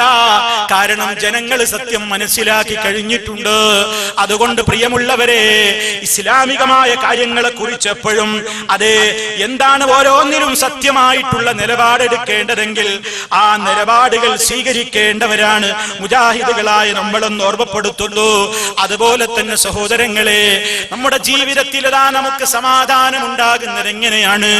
അല്ലാഹു പറഞ്ഞ നിയമങ്ങൾ പാലിച്ചുകൊണ്ട്, അവൻ നമ്മോട് ഉരുവിടാൻ പറഞ്ഞ ദിക്റുകളും ദുആകളും നിലനിർത്തിക്കൊണ്ട്, ജീവിതത്തിന്റെ എല്ലാ ഘട്ടങ്ങളിലും അല്ലാഹുവിനോട് മാത്രം നമ്മുടെ സങ്കടങ്ങൾ പറഞ്ഞുകൊണ്ട്, പ്രഭാതത്തിൽ എഴുന്നേൽക്കുന്ന നേരത്ത് പോലും അൽഹംദുലില്ലാഹ് അല്ലദീ അഹ്യാനാ ബഅദമാ മാതനാ വഇലൈഹിൻ നുശൂർ എന്ന് പറഞ്ഞുകൊണ്ടല്ലേ രാവിലെ എഴുന്നേൽക്കുന്നത്. അവിടെ മുതൽ കഥാ ഒട്ടേറെ സമയങ്ങളിൽ സന്ദർഭങ്ങളിൽ നാം ദുആ ചൊല്ലേണ്ടതുണ്ട്, ദിക്റുകളതാ ഉരുവിടേണ്ടതുണ്ട്. അവസാനമതാ ഉറങ്ങാൻ കിടക്കുന്ന നേരത്തും അവസാനമായും അല്ലാഹുവിനോട്, റബ്ബിനോട് നമ്മുടെ എല്ലാ കാര്യങ്ങളും അവനിൽ വരവേൽപ്പിച്ചുകൊണ്ടല്ലേ നമ്മൾ ഉറങ്ങേണ്ടത്. അങ്ങനെ ജീവിതത്തിന്റെ എല്ലാ സന്ദർഭങ്ങളിലും റബ്ബിനോട് മാത്രം ദുആയിരക്കുന്ന, തേടുന്ന, പ്രാർത്ഥിക്കുന്ന ഒരു മുസ്ലിമിന്റെ മനസ്സിലാണ് നിർഭയത്വം അല്ലാഹു നൽകുന്നത്. അവനാണ് സമാധാനം രണ്ട് ലോകത്തും ഉണ്ടാകുന്നത്. ആ മാർഗത്തിലേക്ക് നീങ്ങണം. അത് കുട്ടികളെ പഠിപ്പിക്കണം. നമ്മുടെ വീടുകൾ ഒരിക്കലും നരകാഗ്നിയുടെ വീടുകളായി മാറരുത്. നമ്മുടെ വീടുകളില്ലതാ ദിക്റുകളും ദുആകളും സലാത്തുകളും ഖുർആൻ പാരായണവും ഉണ്ടാകണം. അവിടെ സിനിമയോടരുത്, അവിടെ സീരിയലുകളോടരുത്, അവിടെ മ്യൂസിക് കേൾക്കരുത്.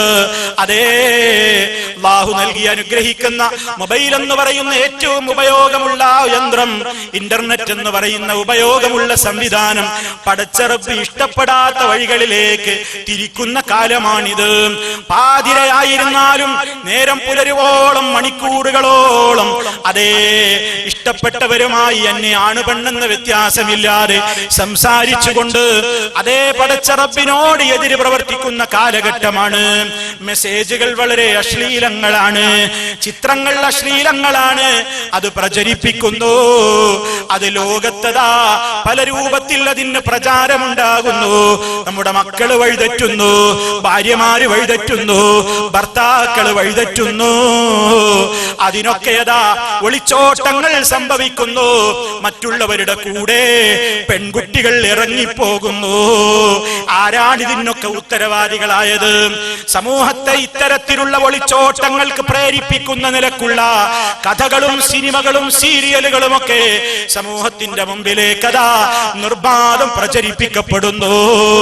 അത് വീടുകളിൽ അരങ്ങ് തകർക്കുന്നു. വീടുകളിലെല്ലാം അതിനുള്ള സംവിധാനങ്ങൾ ഉണ്ടാക്കുന്നു. കുടുംബസമേതം ഒന്നിച്ചിരുന്ന് കണ്ട് ആസ്വദിക്കുന്നു. തുണിയുരിഞ്ഞ നൃത്തങ്ങളതാ കുടുംബസമേതം കണ്ടുകൊണ്ട് ലജ്ജയില്ലാതെ നമ്മുടെ സമൂഹം അതപ്പതിച്ചു പോകുന്നു. ബാപ്പാക്ക് മകളാരെന്ന് ഭാര്യയാരെന്ന് പോലും തിരിയാത്ത കാലമാണ്. 2.5 വയസ്സുള്ള കുട്ടിക്ക് പോലും രക്ഷയില്ലാത്ത ലോകമാണ്. സ്വന്തം പിതാവിൽ നിന്ന് ഗർഭം ധരിക്കേണ്ടി വരുന്ന മക്കളുള്ള കാലമാണ്. ഉപ്പമാരെ, എവിടെ നിന്നാ ഈ സംസ്കാരം കടന്നു വന്നത്? ഇനി എന്താ നമ്മുടെ കുട്ടികൾക്ക് രക്ഷ? ഇനി എന്താ പെൺകുട്ടികൾക്ക് സുരക്ഷ? സ്വന്തം വീട്ടിൽ പോലും രക്ഷയില്ലാത്ത ഒരവസ്ഥയോളം മനുഷ്യനെ ഇത്ര മയക്കിക്കിടത്തിയത് എന്താണ്? മയക്കുമരുന്നിന്റെ ലഹരി, മദ്യത്തിന്റെ ലഹരി. വിവാഹത്തിന്റെ സുദിനങ്ങളിൽ പോലും മദ്യബോട്ടിലുകൾ പൊട്ടിച്ചുകൊണ്ട് ആർത്തട്ടഹസിക്കുന്ന യുവാക്കളില്ലേ?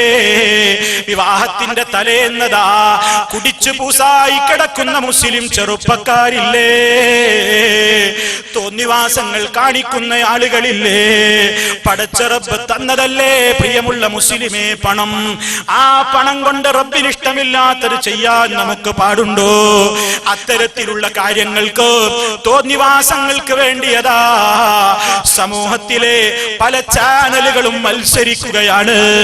അത്തരത്തിലുള്ള ചാനലുകളതാ പലരും തുടങ്ങുമ്പോൾ നമ്മുടെ പണ്ഡിതന്മാരെന്ന് പറയുന്നവര് പോലും, നമ്മുടെ നേതൃത്വം പോലും പോയിട്ട് കേരള നദ്വത്തുൽ മുജാഹിദീനിന്റെ പൂർണ്ണമായ പിന്തുണ നിങ്ങൾക്കുണ്ട് എന്ന് പറയുന്നത് കേൾക്കുമ്പോൾ പ്രിയപ്പെട്ട മുസ്ലിമേ, മനസ്സ് വേദനിക്കുന്നില്ലേ?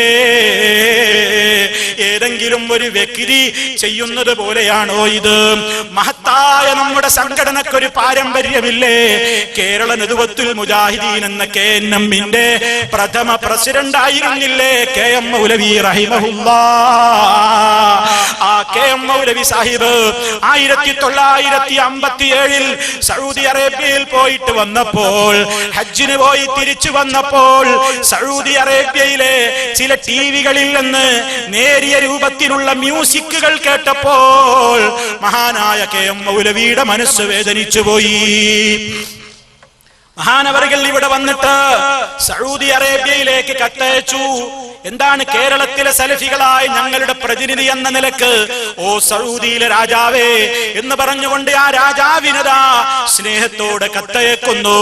നിങ്ങളുടെ നാട്ടിലിതാ ഇങ്ങനെ ചില സമ്പ്രദായങ്ങളൊക്കെ ടിവിയിൽ കാണുന്നുണ്ട്. അത് യുവാക്കൾക്ക്, യുവതലമുറക്ക് അപകടം വരുത്തുന്നത് കൊണ്ട് നിങ്ങളത് നിർത്തലാക്കണേ എന്ന് സ്നേഹത്തോടെ കത്തെഴുതിയ ഒരു പാരമ്പര്യമുണ്ട് KNM എന്ന് പറയുന്ന പ്രസ്ഥാനത്തിന്. ആ പ്രസ്ഥാനത്തിന്റെ ഒന്നാമത്തെ പ്രസിഡന്റ് സൗദി അറേബ്യയിലേക്ക് അതേ ഈ രൂപത്തിലുള്ള കാര്യങ്ങൾക്ക്, അതേ അതിൻ്റെതായ ഭവിഷ്യത്തുകൾ സ്നേഹത്തോടെ പറഞ്ഞുകൊണ്ട് കേരളത്തിൽ നിന്ന് സൗദി അറേബ്യയിലേക്ക് കത്തയച്ചെങ്കിൽ ഈ 2013 എന്താ നമ്മൾ കേൾക്കേണ്ടി വന്നത്? അതേ KNM എന്ന സംഘടനയുടെ അധ്യക്ഷ സ്ഥാനത്തിരിക്കുന്ന ബഹുമാന്യനായ നേതാവിന്റെ പ്രത്യേകമായ നിർദ്ദേശപ്രകാരം അതാ ഉപാധ്യക്ഷ പദവി അലങ്കരിക്കുന്ന മറ്റൊരു വ്യക്തി ഇതുപോലെയുള്ള ഒരു ചാനലിന്റെ ഉദ്ഘാടന ദിവസം പോയിട്ട്, നിങ്ങൾക്ക് ഞങ്ങളുടെ എല്ലാ പിന്തുണയും ഞങ്ങൾ സമർപ്പിക്കുന്നു, അല്ലാഹ് വിജയിപ്പിക്കുമാറാകട്ടെ എന്ന് ദുആയിരന്ന് കൊടുക്കുമ്പോൾ പ്രിയപ്പെട്ട മുസ്ലിമേ, ഇത് അംഗീകരിക്കണോ? ഇത് ആദരിച്ചു കൊടുക്കണോ? ഇത് നമ്മൾക്ക് അംഗീകരിക്കാൻ കഴിയുമോ? ഒരു പ്രസ്ഥാനത്തെ മുഴുവൻ അതിന്റെ മൊത്തം പിന്തുണ അവർ കൊടുക്കുമ്പോൾ അതേതെങ്കിലും ഒരു വ്യക്തിപരമായ ഒരു കാര്യം പോലെയാണോ? ലോകത്താരാണ് തെറ്റുകളില്ലാത്തത് പ്രിയമുള്ളവരെ? പക്ഷേ മഹത്തായ ഒരാദർശ സംഘടനയുടെ മൊത്തം പിന്തുണ ഒരു ചാനലിന് കൊണ്ടുപോയി കാഴ്ചവെക്കുമ്പോൾ, ഓ പ്രിയമുള്ള സഹോദരന്മാരെ, മഹാനായ നബി സല്ലല്ലാഹു അലൈഹി വസല്ലം പഠിപ്പിച്ച ആദർശം എവിടെ പോയി? ഇതെന്റെ പ്രിയപ്പെട്ട ശ്രോതാക്കൾ ചിന്തിക്കേണ്ടതുണ്ട്. അതുകൊണ്ട് പ്രിയമുള്ളവരെ, സമുദായം അതാ ദുഷിച്ചു പോകുമ്പോൾ ആ ദുഷിച്ചു പോകുന്ന സമുദായത്തിന് വിലങ്ങിടേണ്ടുന്ന ആളുകൾക്ക് തന്നെയും അതേ ആ കൂട്ടായ്മകൾക്ക് തന്നെയും ദൗർബല്യം സംഭവിക്കുകയാണെങ്കിൽ അതെത്രമാത്രം വലിയ ദുഃഖകരമാണ്. അല്ലാഹു റബ്ബുൽ ആലമീൻ എല്ലാവർക്കും അതേ ഇസ്ലാമികമായ നിലക്കുള്ള നിലപാടുകളിൽ ഉറച്ചു നിൽക്കുവാനുള്ള തൗഫീഖ് നൽകി അനുഗ്രഹിക്കുമാറാകട്ടെ എന്ന് ഈ അവസരത്തിൽ ദുആ ചെയ്യുകയാണ്. അതുപോലെ തന്നെ പ്രിയമുള്ളവരെ, നമ്മുടെ സമൂഹത്തിലതാ ഒരുപാട് ദുരാചാരങ്ങളും അനാചാരങ്ങളും പെരുകി വരികയാണ്. നേരത്തെ പറഞ്ഞതുപോലെ സ്ത്രീകൾക്ക് സുരക്ഷിതത്വമില്ലാതായി മാറുന്നു, പ്രയാസങ്ങൾ ഉണ്ടാകുന്നു. അതേ, ശരീരം ശരിക്കും മറയാത്ത വസ്ത്രങ്ങൾ ധരിച്ചുകൊണ്ട് മറ്റുള്ളവരെ ആകർഷിക്കുന്ന നിലക്കുള്ള പുറത്തിറങ്ങൽ പ്രിയമുള്ളവരെ അപകടമല്ലേ ക്ഷണിച്ചു വരുത്തുന്നത്?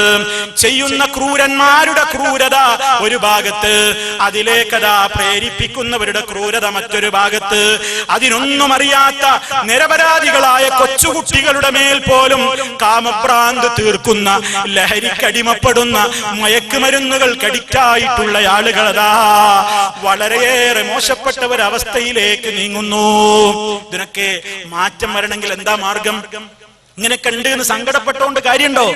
നമ്മളല്ലേ മാർഗം കണ്ടെത്തേണ്ടത്. എന്താണ് മാർഗം? ഓരോരുത്തരും നന്നാവുക തന്നെ, അറിവ് നേടുക, അറിവതനുസരിച്ച് പ്രവർത്തിക്കുക.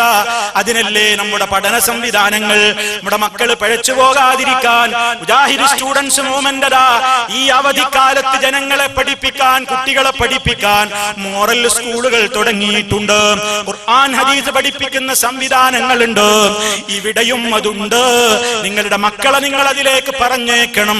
ഖുർആൻ ഹദീസ് ലേണിംഗ് ക്ലാസുകളിലേക്ക് നിങ്ങൾ അയക്കണം. CRE പഠനവേദികളിലേക്ക് അയക്കണം. അതുപോലെ തന്നെ നബി സല്ലല്ലാഹു അലൈഹി വസല്ലമിന്റെ ചരിത്രം പഠിപ്പിക്കണം, സ്വഹാബത്തിന്റെ ചരിത്രം പഠിപ്പിക്കണം. അങ്ങനെ നമ്മുടെ കുടുംബത്തിലതാ ഇസ്ലാമികമായ ഒരു അന്തരീക്ഷം വിളയാടണം. കുടുംബങ്ങളിൽ ഖുർആൻ പാരായണം ഉണ്ടാകണം. അല്ലാഹുവിന്റെ കലാം നമ്മുടെ വീടുകളിൽ പാരായണം ചെയ്യണം. വീട്ടിൽ നിന്ന് ഇറങ്ങുമ്പോൾ ദുആ ചെയ്യണം. വീട്ടിലേക്ക് കയറുമ്പോൾ ബിസ്മി ചൊല്ലി കയറണം. അങ്ങനെ ജീവിതത്തിന്റെ ഏതേത് മാർഗങ്ങളിൽ എന്തെല്ലാം രൂപത്തിലുള്ള ശ്രദ്ധ നമുക്കുണ്ടാകണോ ആ മാർഗങ്ങളിലൂടെയെല്ലാം നാം ജീവിച്ചാലേ പ്രിയമുള്ളവരെ സമാധാനം ഉണ്ടാവുകയുള്ളൂ.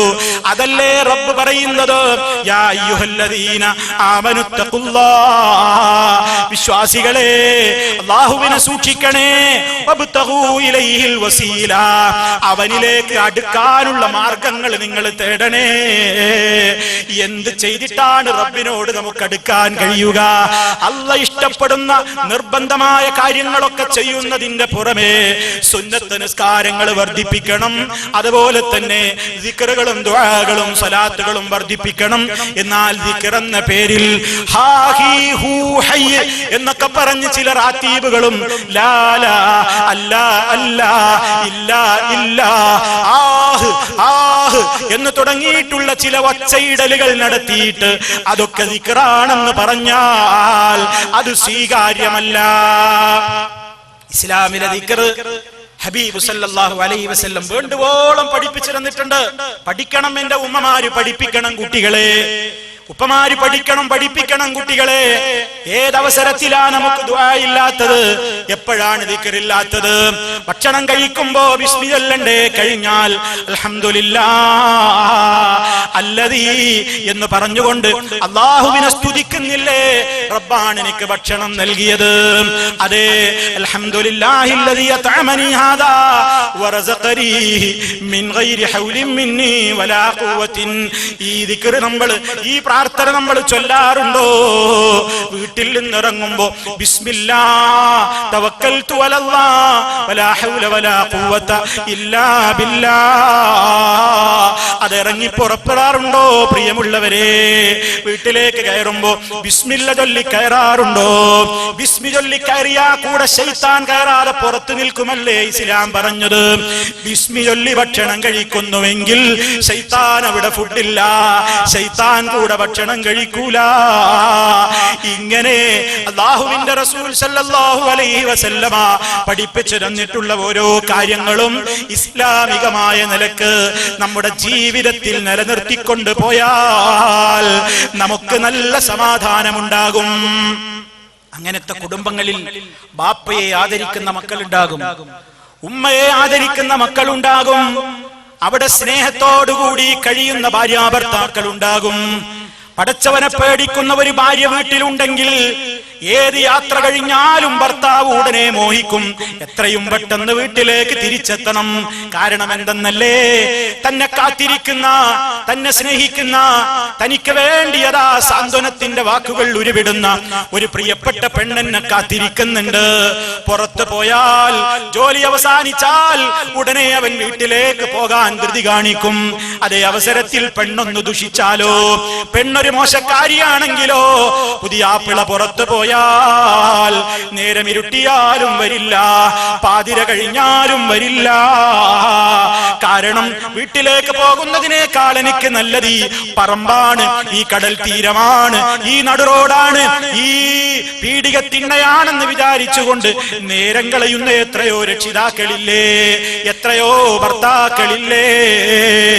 അതുകൊണ്ട് ദാമ്പത്യ ജീവിതത്തിൽ സുഖം വേണോ, സമാധാനം വേണോ, ഓരോരുത്തരും അവരവർക്ക് കിട്ടേണ്ട അവകാശങ്ങളെ കുറിച്ച് മാത്രം പഠിച്ചാൽ പോരാ, അവരവര് ചെയ്യേണ്ട കടമകളെ കുറിച്ചുകൂടി പഠിക്കേണ്ടതുണ്ട്. ഇന്നെന്താ എല്ലായിടത്തും പ്രശ്നം? ഇന്ന് പ്രശ്നം എന്താ എല്ലാവർക്കും? ഭാര്യക്ക് പരാതി, എനിക്ക് വേണ്ടത് ഭർത്താവ് തരുന്നില്ല എന്നാണ്, ഞാൻ അങ്ങോട്ട് കൊടുക്കേണ്ടത് കൊടുക്കുന്നില്ല എന്ന് അവൾ ചിന്തിക്കുന്നില്ല. ഭർത്താവിന്റെ പരാതി എന്താണ്? എനിക്ക് കിട്ടേണ്ടത് കിട്ടുന്നില്ല, കൊടുക്കേണ്ടത് കൊടുക്കുന്നുണ്ടോ എന്ന് ആലോചിക്കുന്നില്ല. മക്കളെ കുറിച്ച് ബാപ്പാക്ക് പരാതി, മക്കൾ അനുസരിക്കുന്നില്ല. എന്നാൽ ഈ ബാപ്പ ചിന്തിക്കുന്നുണ്ടോ, ഈ മക്കളോട് ചെയ്യേണ്ട എനിക്ക് ചില കടമകളുണ്ട്, അവർക്ക് ദീന് ഞാൻ പറഞ്ഞു കൊടുക്കണം, അവർക്ക് ഞാൻ ഇസ്ലാം കൊടുക്കണം, അവർക്ക് ഭക്ഷണം പോരാ, വസ്ത്രം മാത്രം പോരാ, ചികിത്സ പോരാ. വീട്ടിൽ ചെന്നാൽ മോനെ ഭക്ഷണം കഴിച്ചോ എന്ന് ചോദിക്കുന്നതിന്റെ കൂടെ നിസ്കരിച്ചോ, നിസ്കാരം നടത്തിയിട്ടുണ്ടോ, അരുതാത്തത് മകൻ കാണുന്നുണ്ടോ, അരുതാത്തതിന്റെ കൂട്ടുകെട്ടിലേക്ക് മകൻ പോകുന്നുണ്ടോ, ആ നോട്ടവും ഉപ്പമാരെ നമുക്ക് വേണ്ടതല്ലേ, ഉമ്മമാരെ നമുക്ക് വേണ്ടതല്ലേ. ഇങ്ങനെ ഓരോരുത്തരും അവരവര് ചെയ്യേണ്ട കടമകളെ കുറിച്ചുകൂടി ചിന്തിച്ചാലേ സമാധാനം റബ്ബ് തരുകയുള്ളൂ. അതുകൊണ്ട് സമാധാനമുള്ള ഒരു ജീവിതം വേണോ? അല്ലദീന ആമനൂ വതത്മഇന്നു ഖുലൂബുഹും ബിദിക്രില്ലാഹി അലാ ബിദിക്രില്ലാഹി തത്മഇന്നുൽ ഖുലൂബ്. അല്ലാഹ് പറയുന്നു, വിശ്വാസികളെ മനസ്സിനടക്കം വേണോ, സമാധാനം വേണോ, ടെൻഷൻ ഇല്ലെന്ന മോചനം വേണോ?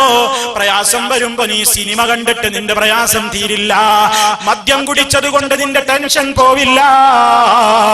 പടച്ച റബ്ബിന്റെ കലാം പാരായണം ചെയ്തോ, ദിക്റുകൾ ചൊല്ലിക്കോ, സ്വലാത്ത് ചൊല്ലിക്കോ, ഓരോ സമയത്തും റബ്ബിലേക്ക് അടുത്തോ, മനസ്സിന് അടക്കം കിട്ടും, മനസ്സിന് ശാന്തി കിട്ടും, മനസ്സിന് സ്വസ്ഥത കിട്ടും.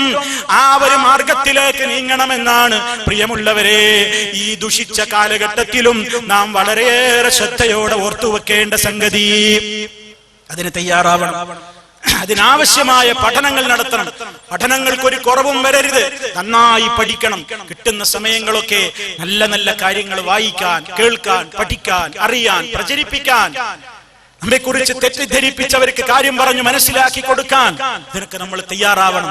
അങ്ങനെ ഇസ്ലാമികമായ കാര്യങ്ങളെ കുറിച്ചുള്ള കൃത്യമായ ഒരു ആവേശം സമൂഹത്തിൽ നമുക്ക് സമർപ്പിക്കാനാവണം. അതിനാണ് ഇത്തരത്തിലുള്ള പരിപാടികൾ നടക്കുന്നത്. ജനങ്ങൾക്ക് ഉത്ബോധനം കിട്ടണം. ആര് മാറ്റി നിർത്തിയാലും നമ്മുടെ ദഅവത്ത് നമ്മൾ ഒരിക്കലും മുടക്കുകയില്ല. ഒരു സ്ഥലത്തിനൊന്നും ഒരു പരിപാടിയും മുടക്കപ്പെട്ടുകൂടാ. ഒരു പള്ളികളിൽ നിന്നും ഇറങ്ങിപ്പോകേണ്ടതില്ല. പള്ളികൾ നമ്മുടെ പള്ളികളാണ്. അതേ, ഇസ്ലാമികമായ കാര്യങ്ങൾക്കുള്ള നമ്മുടെ ഭവനങ്ങൾ, പള്ളികൾ, അതേ സമ്മേളനങ്ങൾ, സെമിനാറുകൾ, സിംബോസിയങ്ങൾ, ചർച്ചകൾ എല്ലാം സമൂഹത്തിൽ നടക്കട്ടെ.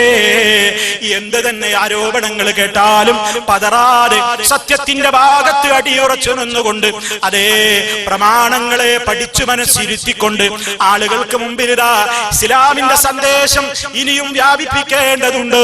അതിന്റെ ഭാഗമായി ഞാൻ എന്റെ പ്രിയപ്പെട്ട ശ്രോതാക്കളോട് മുഴുവനും പറയുന്നു, ഈ വരുന്ന ഞായറാഴ്ച അതേ ഏപ്രിൽ 7-ാം തീയതി കോഴിക്കോട് കടപ്പുറത്ത് വെച്ചതാ ഇൻഷാ അല്ലാഹ് മഹത്തായ ഒരു സമ്മേളനം നടക്കാൻ പോകുന്നു. നിങ്ങളുടെ മുഴുവൻ സാന്നിധ്യം അങ്ങോട്ടുണ്ടാകണം. പല രൂപത്തിലുള്ള പ്രഭാഷണങ്ങളും അതേ വൈകുന്നേരം മുതൽ രാത്രിയോളം നീണ്ടു നിൽക്കുന്ന പരിപാടികളുണ്ട്. അതേ ഇസ്ലാമികമായ കാര്യങ്ങളെ കുറിച്ചറിയാൻ, തെറ്റിദ്ധാരണകൾ തിരുത്താൻ, കാര്യങ്ങളെ സംബന്ധിച്ച് കൃത്യമായ അവബോധം ലഭിക്കാൻ വരണം. നിങ്ങൾ എല്ലാവരും അതിന്റെ വിജയത്തിന് വേണ്ടി പ്രവർത്തിക്കണം, വേണ്ടത് ചെയ്യണം എന്നുണർത്തുകയാണ്. സർവശക്തനായ റബ്ബിനോട് എല്ലാവരും മനസ്സുരുകിക്കൊണ്ട് തേടണമെന്ന് മനസ്സറിഞ്ഞു കൊണ്ട് ഓർമ്മപ്പെടുത്തുന്നു.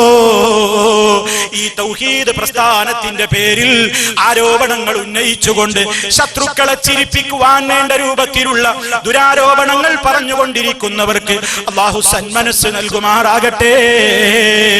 ഏതു പ്രതിസന്ധിയിലും തളരാതെ ലാ ഇലാഹ ഇല്ലല്ലാഹ് ഈ ആദർശത്തിന്റെ ഏറ്റവും വലിയ മേന്മ ഉൾക്കൊണ്ട നാം അതൊരിക്കലും കൈവിടാതെ, അത് പറയാൻ ആളില്ലാതെ ആയിക്കൊണ്ടിരിക്കുന്നവര് കാലത്ത് അതിനുവേണ്ടി ശക്തമായി പ്രവർത്തിക്കുന്നവരുടെ കൂട്ടത്തിൽ ഉൾപ്പെട്ട് അതേ രൂപത്തിൽ തന്നെ ലാ ഇലാഹ ഇല്ലല്ലാഹ് ചൊല്ലിക്കൊണ്ട് നല്ല നല്ല കാഴ്ചകൾ കണ്ടുകൊണ്ട് നല്ല നല്ല സന്തോഷ വാർത്തകൾ കേട്ടുകൊണ്ട് ഈ ലോകത്ത് നിന്ന് വിട പറയുന്നവരുടെ കൂട്ടത്തിൽ ഉൾപ്പെടാൻ അനുഗ്രഹിക്കണേ അല്ലാഹ് എന്ന് നിങ്ങൾ എല്ലാവരും ദുആ ചെയ്യണേ എന്ന് വസിയത്ത് പറഞ്ഞുകൊണ്ട് ഞാൻ എന്റെ വാക്കുകൾ അവസാനിപ്പിക്കുകയാണ്. അല്ലാഹു റബ്ബുൽ ആലമീൻ നാം ഇവിടെ ചെലവഴിച്ച ഈ സമയത്തെ സ്വീകരിച്ചുകൊണ്ട് നമുക്ക് പ്രതിഫലം നൽകി അനുഗ്രഹിക്കുമാറാകട്ടെ. മാരകമായ രോഗങ്ങളിൽ നിന്ന് അല്ലാഹു നമ്മെ കാത്തുരക്ഷിക്കുമാറാകട്ടെ. എല്ലാവിധ പ്രതിസന്ധികളിലും അല്ലാഹുവിന്റെ തുണ നമ്മിൽ അവൻ വർഷിച്ചു കൊണ്ടിരിക്കുമാറാകട്ടെ. എവിടെ വെച്ച് മരിക്കുകയാണെങ്കിലും ലാ ഇലാഹ ഇല്ലല്ലാഹ് എന്ന കലിമ ചൊല്ലിക്കൊണ്ട് മരിച്ചു പോകുവാനുള്ള സൗഭാഗ്യം അല്ലാഹു നമുക്ക് പ്രദാനം ചെയ്യുമാറാകട്ടെ. അല്ലാഹുമ്മ റബ്ബനാ തഖബ്ബൽ മിന്നാ ഇന്നക അൻതസ് സമീഉൽ അലീം വതുബ് അലൈനാ ഇന്നക അൻതത് തവ്വാബുർ റഹീം വഗ്ഫിർ ലനാ ഇന്നക അൻതൽ ഗഫൂറുർ റഹീം തവഫനാ മുസ്ലിമീന വഅൽഹിഖ്നാ ബിസ് الصالحين اللهم صل على محمد وعلى آل محمد والسلام عليكم ورحمة الله وبركاته.